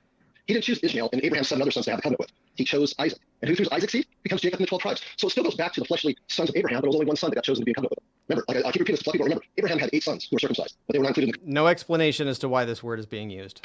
It was Isaac. And then it goes to Jacob, which becomes the 12 tribes of Israel. And so he's just basically saying in this argument is, just because you're an Israelite doesn't mean you're in the club. You have to have faith too. You have to believe that Jesus is the Messiah. You have to believe the gospel message, or you're out, just like... You see this, right? Yeah. Like he's not explaining. Anyone else that's not included in the covenant. So it takes 2 parts to be into... Well, just, that's kind of what they always do. They have to go to a different place back here where it makes sense for them, and then they can interpret this passage using that prior thing, in their mind. And to be fair, I'm asking him a question about like, why is Paul using this Greek word? It's a rhetorical question. I know the answer. I know Greek. He doesn't.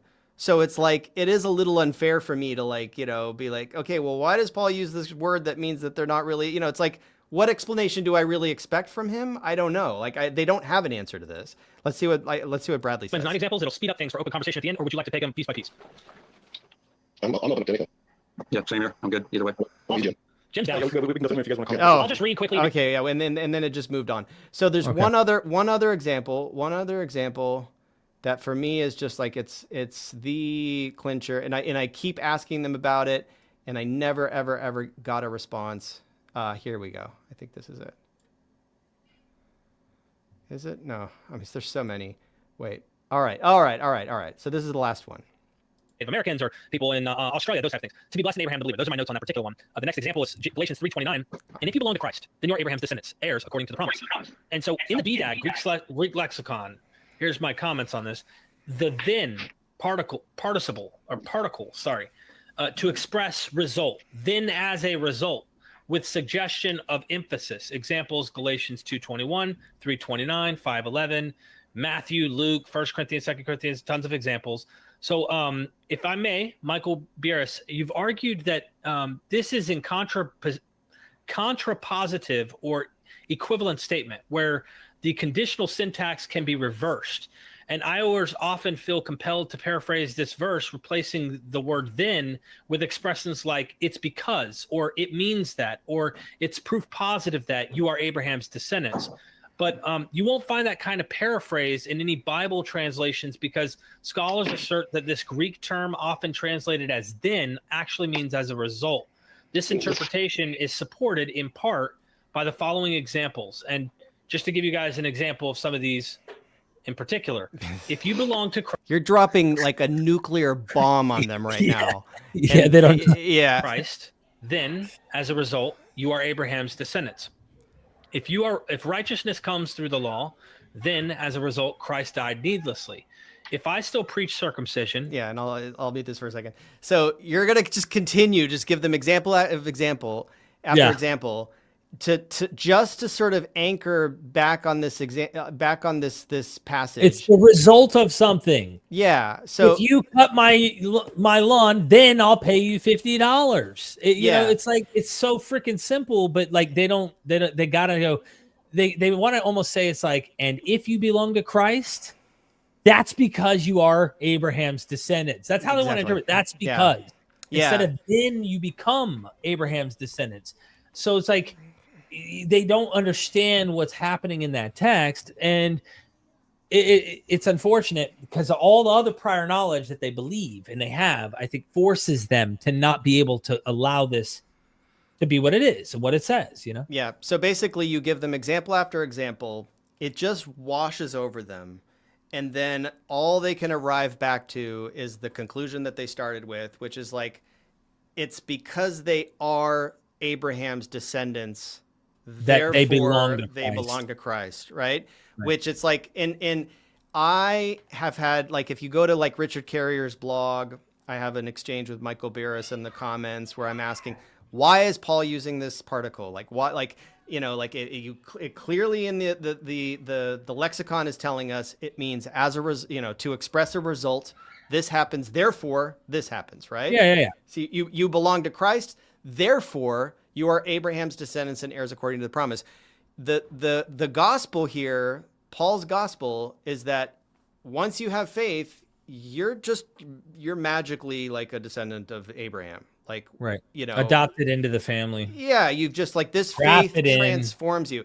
And it's like the language is so clear that the only way you can get around it is just by saying like, yeah, well, that's nice that you speak Greek and everything. I think like, you know, I asked Jason DaCosta about this in the comments of one of his video, and he was just like, oh, you think because you like, you know, you had a little tzatziki in Greece that you think, you know, like, they can't do, there's no coherent explanation for this at all. Yeah. That I've ever heard. It's almost like the same debate with predestination and free will. You believe predestination, everything gets interpreted through predestination.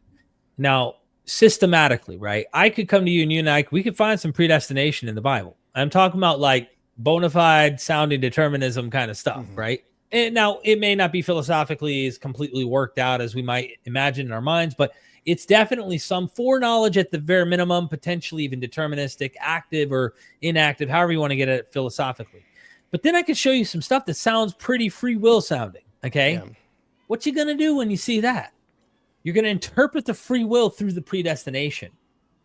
Or if you're part of the free will school, you might say, I'm going to interpret the predestination through the free will by recognizing the agency of the human and foreknowledge of God, but not try to like make God active in a way that, you know, messes with your free will, gives you that agency and doesn't do anything with it.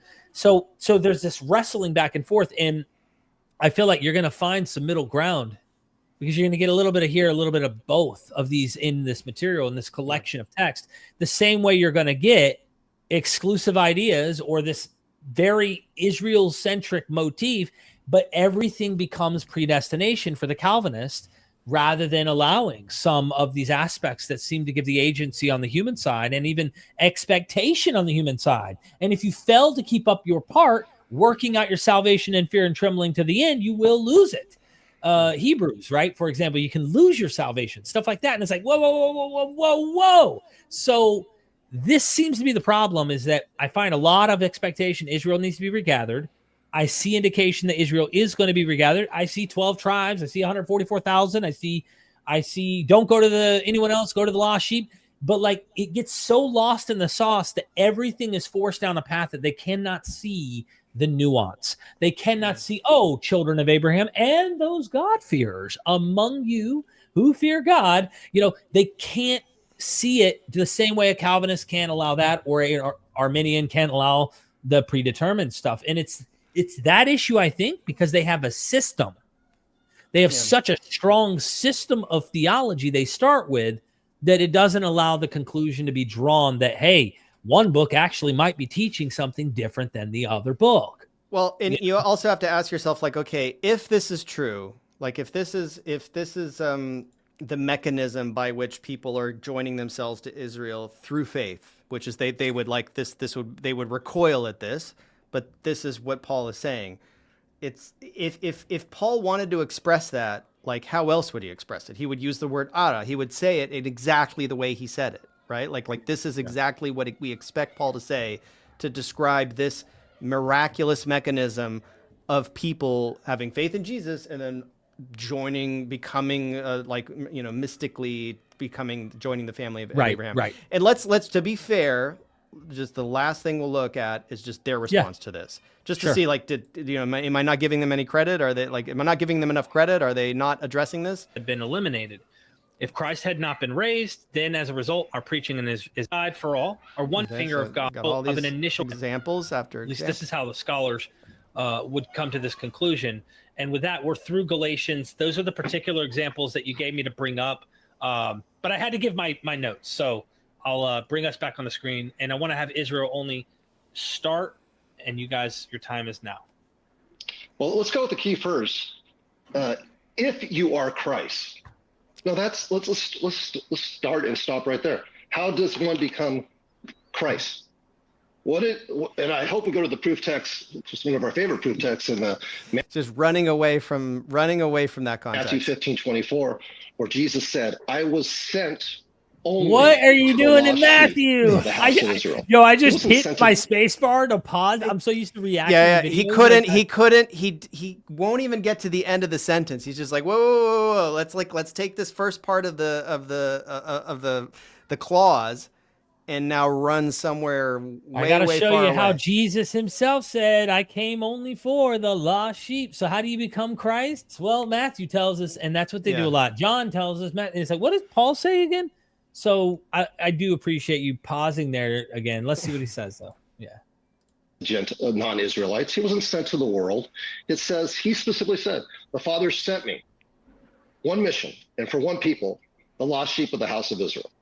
So to be in Christ, you have to be included in Israel. To be in Christ, you had to be a biological. You have to start with your conclusion and work your way back. Yeah, you have to be Abraham's seed in order to be in Christ. Yeah. That's it's the reverse. Again, I started with, it needs to be this, instead of recognizing how they did see that people could join the family, be adopted into the family. But I wanted to just make an interesting comment that the very passage he goes to, and I've used this with DeCosto, and look, me and them are on talking terms now. We're cool. Like, we've had some beef over the years. We've had some back and forth, like, animosity, because this has gone 5 to 7 years of and there were years I stopped talking about it, having nothing to do with it, left the groups, came back, we squashed beef, we had problems, all sorts of stuff. But the very passage that they go to in Matthew 15 and Matthew 10, right? "I came only for the lost sheep." That passage alone is so, if we're going to jump and go, who did Jesus come for? He said who I came for. Israel. The lost sheep of the house of Israel. Okay.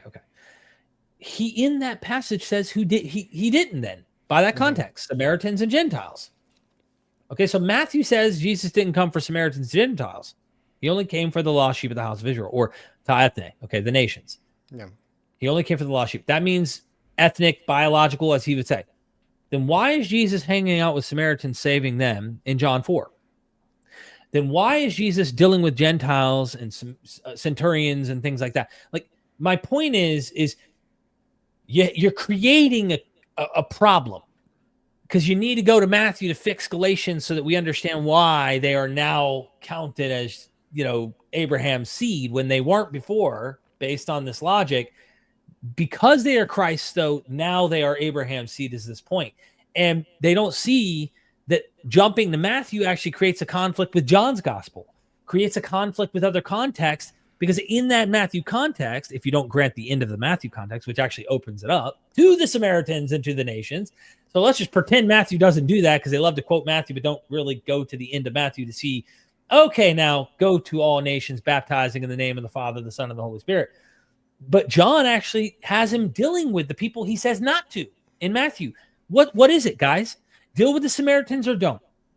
Did he come for the Samaritans or not? Then why is he with the Samaritans in John? Why is he saying, drink my water? I will give you everlasting life, woman. You'll never thirst again, to a Samaritan. But he says in Matthew, don't you dare. So we got problems here, bro. And I'm saying, like, you would think, because they're both not Christians. This is the wildest part of it all. Yeah. Because you would think, we always argue, religious people, skeptic atheists, right? A lot of go, oh, the religious people are so blah, blah, blah. But you can see the theological stronghold here in a non-Christian, non-religious person who can't even let the grasp of, like, let Matthew be Matthew and let John be John. But they are religious. This is an atheistic religion. You understand what I'm getting? Yeah, I know. It's not Christians are bad. Everyone is not. We all can suffer from this issue is my point. That's what I'm trying to get at. And the problem is the let Matthew speak. And then when you do see something conflict in John, don't try to, in my opinion, that is what the evangelical kind of the conservative position is, in my opinion. Now, I don't care what you do, Stephen, but like, I'm not trying to force a reconciliation to make a theological system work for me.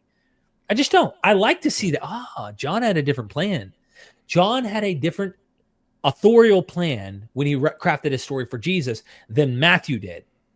I think Mark would have been more cool with John's view than Mark would have than Matthew. And the reason Matthew changes Mark so much is I think he had a different opinion too. And he's trying to, so you see what I'm saying? Like they want to harmonize and it's forcing these conclusions. Well, when people struggle with the idea of contradictions, I think the term contradiction does imply that these two authors are trying to stay in line and then they're just like not, and then there are conflicts. Whereas like if they're speaking to different audiences and trying to craft different narratives for their own purpose, then is it really a contradiction, right? Like I think that's also... I just find the contradiction that if Ethne and the Samaritans are Israelites, then why does Matthew 10 say go only to the lost sheep of the house of Israel? Yeah. That's the only people who are the lost sheep of the house of Israel are not Ethne and not Samaritans. Yeah. They don't fit that category. What they do is they say, well, that's a different Ethne. They go that the nations here are different nations. And it's like, anything to fix that. Because later in Matthew, we find out that the nations are, hey, we did our mission. He came, he died. He literally did it for his people. Matthew 1, he came for his own, right? But then Matthew opens up at the end with this like broadened mission. And because he had to go to the Jew first. Yeah, exactly. He had to go to Israel. He had to go to Israel. Yes. Yeah. So, okay, let's see if Bayers brings it back around. Descendant and have faith. That's how you get in Christ or be Christ. Someone can't just arbitrarily say, I'm in Christ. How does that happen? How do you become in Christ? Like you didn't just say it. It says in Galatians 3:29, it says they're the heirs. It goes back to the promise. The biological seed of Abraham are the heirs. It doesn't talk about spiritual Israel in the Old Testament. It's all a biological seed, not a spiritual seed. The spiritual dude, I 1,000,000% agree that the Old Testament does not talk about spiritual Israel, but that's the unfortunate part. Is like, does it talk about the kingdom of Israel, the kingdom of God? Well, you would think that in the Old Testament would have been Jerusalem. And so if the kingdom of God and the land flowing with milk and honey was a physical location on earth in that geography, why does Jesus say his kingdom is not of this earth? Where is that in the Old Testament? Yeah. You can't make the New Testament say what the Old Testament says is the problem that I'm trying to get at. You know what I mean? Yeah. As Christians falsely made Galatians 3 into. They made the spiritual Israel, which does not exist. It didn't exist in the Old Testament. Your wallet sucks. Hold on. Is he going to say it doesn't exist in the New? Because hold on. Let's see. It doesn't exist in the New Testament. It still goes back to biological descendants, the heirs. You can't be an heir. You have to be a physical descendant to become an heir of Abraham, not a spiritual. It doesn't even now pause it though. You see what's happening? Yeah. Like they have an Old Testament priority kind of interpretation, it seems that. But the question was, why does Paul use this word? Why does Paul use this syntax? Why does he say this happens and then as a result this happens? Why? Yeah. Tell us, Michael, and this is the response. It's not. It doesn't even make sense. Doesn't make sense. So to be in Christ, you have to be part of Israel. You can't just jump in and go, hey, I want to be part of Christ too. I'm in. What's the process to becoming Christ? Well, you got to be you got to come from one of the tribes of Israel. You got to be included in the promises of God. You got to be included in the covenants. Remember, the covenant, the old and new covenant were exclusively made with both houses of Israel. We don't see non-Israelites. We don't see the world, the planet included. God made the contract with Israel. He didn't make it with humanity. Hebrews, after Jeremiah 31, reclaims that. There's to come a day I'm going to make the new covenant with the house of Israel, with the house of Judah. I'm going to write the law in their hearts. And in Hebrews 9:15 says, I am the mediator of the new covenant for the sins, the transgressions under the old covenant. So Jesus' death only covers the old covenant sins. Humanity was never under the old covenant. They weren't sinners of the old covenant. Jesus didn't die for the sins, the non-existent sins of the non-Israelites, because they were under the law. So to be in Christ, you have to be in covenant. And that's what, and the person who makes the covenant is God. He's the one who decides who's in his covenant, who his bride is. We can't arbitrarily join in if we weren't invited. Mike, you want to for us? Yeah, so I mean, Galatians 3:28 is a pretty common verse that's presented to IOers, and it is clearly an IO passage. Number one, Paul's audience in Galatia were Jews, and not the ordinary non-Israelite people. So you have to understand who Paul was talking to and why he would be talking to them and not the rest of the planet. So in Galatians 3:28, the distinction between Jew and Greek, some people say it's Jew and Gentile, but it's not. If you look at the Greek word, it's actually Jew and Helene. So the distinction between the Jew and the Greek in Galatians 3:28 that was removed was not between Jews and everyone else on the planet, but between Jews and Hellenized or Greek cultured descendants of the tribes of Israel. After the kingdom split, the northern kingdom, Israel, fell into unbelief and idolatry and had stopped practicing circumcision. By the 1st century, the law had become a source of enmity between these two groups.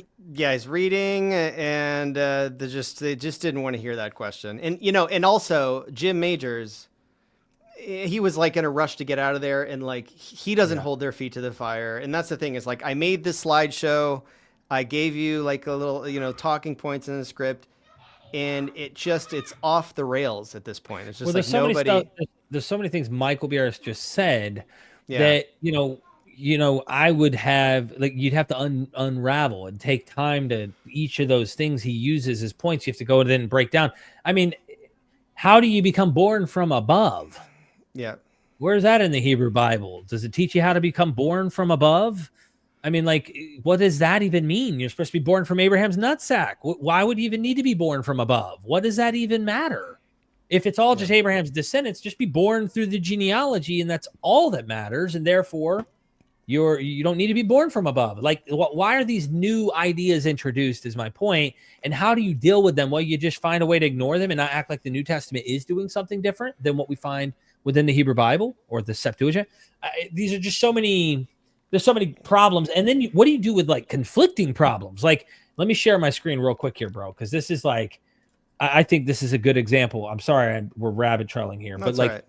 I think this is a good example of something that's worthy of looking at here. Let's see. I've made this so big I can't even see the example. Okay, here we go. John, let's go to Gospel of John, just the beginning of Gospel of John, right? Like, what is happening in the beginning of this book? Is it there? In the beginning was the Word. Yes. Okay. He was in the beginning. All things came through him. Okay. Right here. Is it the transition to John the Baptist? Yeah. So the Word came flesh, blah, blah, blah. All right. So he says, but to all who received him. So he came to what was his own, and his own people did not accept him. But to all who received him, who believed in his name, he gave power to become children of God. Yep. Okay. Then it says, who were born not of blood. I think this is indicating the bloodline idea, this idea that you're of a descendancy, I'm a genealogical Jew or something, or of the will of the flesh, or of the will of man, but of God, born of God. Yep. And the Word became flesh, blah, blah, blah. So again, anyone who's like all who receive him, like it seems to me it's just a very simple, anyone who'd be willing and capable, they would just say, well, the only people who would receive him, all of the elect among the descendants. And they start with this premise already. And it's like, but it's not a blood, and it's not of this, and it's not of that. It's not a pedigree. It's not of genealogy and all this. Christ had to come through the genealogy. Paul talks about that, of the seed of David. Like, of course, the Messiah was supposed to, but all the believers did not have to. And in fact, that's Paul's argument you're trying to point out in Galatians 3 is that who is the seed of Abraham? And he singularly makes this interesting argument the seed is Christ. Well, hold on. I thought the seed was Isaac, and Isaac's son descended of this guy, and he chose this guy, and it was David. It was this. Yeah, no, it was Christ that was the seed of Abraham. And if you are in Christ, therefore you are Abraham's son. That's the whole argument you're trying to point out. And they're like, no, you got to go back here. We got to look over here. You got to do this, got to do that. And, you know, Israel only just has to keep doing that. And it's like, yo, there's a reason. Like, I would honestly be more, I'd be more like, yo, I don't know. We need to tiptoe. They might be right. If there were really competing versions of this kind of movement early on, echoes of their debates, clear indications between factions that said, no, you must be this first in order to be in Christ. There is no evidence of any cult anywhere that is making the case that I was trying to conclude. Does that mean it didn't exist? No, you can't prove a negative in this case. But like, dude, the weight of why an entire Greek reading speaking world would adopt the Ku Klux Klan pamphlet, which is exclusive for a primary group that says their race, their genes, their people, it's for them only, how they would read this and then say, you know, I'm going to follow this and make it about me. Yeah. Like, unless it really was saying you guys can come in. And of course, there was an attraction to one God. Yahwism was a very popular idea, and non-Jews were at the synagogue all the time. Non-Israelites were coming to the synagogue, learning, reading the Greek Septuagint. So it's just, it never ends. You know what I mean? Like it's, and it's I don't know. I really thought when I first started looking at this, and I thought it was all kind of laughable, and I thought it would just be like, I would tackle it in an afternoon. I would write up a couple of posts, and then they would wrap up that Facebook group, maybe shut it down. People would convert to Christianity, and it would just be over, right? Like I did not. It was a very like interesting educational experience for me to really see how entrenched people get in these online cults, in these echo chambers. It was great. It was almost like the training ground for me to then transition into researching the Ammonite cult and really it's interesting. I don't necessarily think I'm not interested in a project of I'm not interested in Christian apologetics, right? Like creating an echo chamber, so that people that already believe what I believe will just believe it even more, I think it's better to actually go out into the trenches of these groups of people that are very confused and try to shed some light on things. And I think it's very interesting that you do all of this work. That's very important. And it's people I don't know, Mike Jones and Ruslan, they don't really give you credit for that.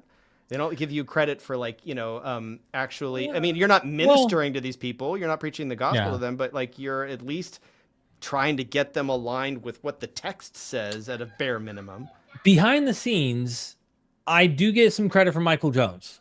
Inspiring Philosophy does give me a little credit here and there, in the sense that where we find common ground or on an issue, he's like, yo, man, keep it up. I agree with you. And that's cool to me that we can find our agreements and disagreements, and now, of course, get over some of the humps we've had in the past. Someone that is interesting to me is God Logic and his engagements with Muslims and Black Hebrew Israelites. And the other day, Galatians, and not only that, Acts 13, which we've covered today, got brought up in the debate, and the Hebrew Israelite wearing his outfit and everything, crown and all, he's a king, bro, he's full decked out or something. And he's looking at God Logic and said, bro, do not run away from me. You're going to want to escape, but you can't escape. And he's going hard, building up the anticipation. I'm ready to see a decapitation happen or something, right? And then God Logic's looking at the camera get on with it. Quit with the show. The guy says the verse. Then God Logic's it's funny watching them debate, And he's read that verse again, slowly. And the guy's reading us, pause. And he's saying, what's that saying? Bro, it's the passage that you and me are looking at, Abraham and you God-fearers among you, and these things. And the guy, it's almost like the guy started seeing it in real time after he just said he was going to defeat him. It's he saw it, but he just embarrassed himself. He can't accept it. And God Logic's looking at the camera, and the whole crowd is losing their minds. And it was really funny seeing that stuff. But I agree with God logic on this, even though I don't draw this guy's ontological conclusions. I'm just looking at this text going, there's a reason that this went this way, and that we don't find that debate. You know what I mean? Yeah.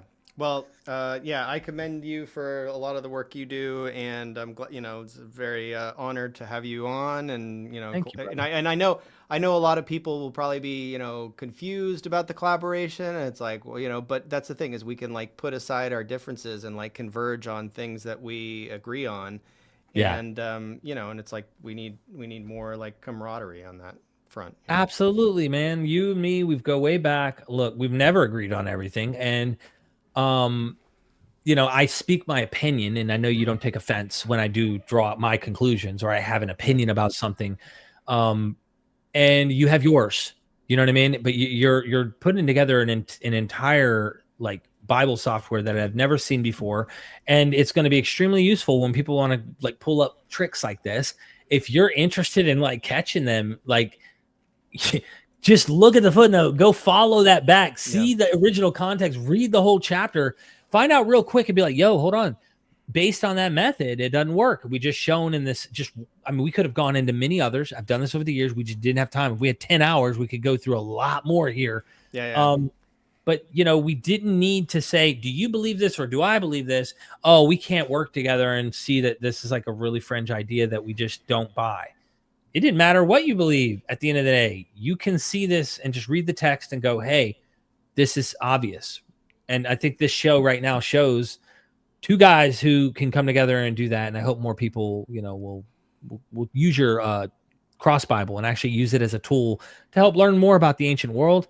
I love this stuff. I love the Bible. In fact, earlier I was giving an example to my friend whose daughter is going through a medical condition where she like lost oxygen to her brain for 17 minutes. And it's permanent damage for the rest of her life. And he is very devout his whole life. Like me and him have wrestled over God, And I was just like, man, you know what Israel means? And like, at least the folk etymology. And he's like, nah, what? And I said, he who wrestles with God.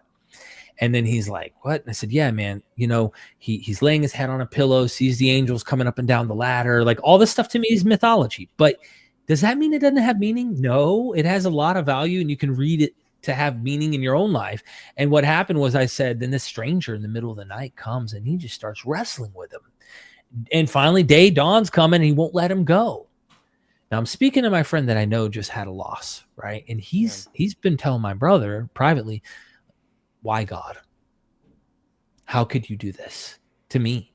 And he's like losing faith or feeling like, and here I am the skeptic, okay? Literally saying to him, you can fight, you can wrestle with God. It's okay. You know what I mean? Like using his worldview, and I don't even need to believe it. It'd be like, yo, bro, like, I don't need to make him not believe it. What the hell? Who am I? I'm not trying to make everyone be like, you have to think like me or else. Like, I've never been that dude. But I said, bro, he wrestles with God and God won't let go. He won't let go. God's like, let go. And he's not letting go. He doesn't know it's God. And then he's like, nah, what's your name? He's like, nah, your name no longer is Jacob. It's Israel. He who wrestled with God. And in folk mythology, Jewish mythology, the reason he has to let him go is that God has to make the sun rise. So it's like coming time that the sun has to come up. God's got to make the sun come up. You ain't letting me go. Pop his hip. So he pops his hip out, and now he has a limp. And now they don't eat the hip of the sinew. Well, it's an interesting story, but the point is, when you read the prophets, and I told them this to them, like, dude, they cry out, and they're like, will the righteous one of the earth really do all this? Abraham tells God, I'm going to kill this and destroy the city. He goes, will really the righteous one of all the earth destroy if there are righteous people in there? Or the prophets cry out, why are you letting all this catastrophe and all this happen? How dare you, right? And I'm like, you can do that, bro. It's okay. You can do that. The scriptures give you precedent for it, right? Yep. At the end of the day, though, I told him, I was like, some things you just got to let God go, let the sun rise, bro. You just got to, you wrestle with God, but just at some point realize it's beyond your control, and I used that, bro. I kid you not. And I don't even believe like this stuff literally at all, but I believe that there's power in story. And I believe there's meaning I gave him, and he was crying, like telling me how important what I just said to him was, and how, what he was going through. It meant, to me, the meaning of story is the most important part. So that's me, in a nutshell. Keep doing what you're doing. Thank you for having me on. Thank you so much. Yeah, thanks for joining. All right, have a good day, everyone. Boom.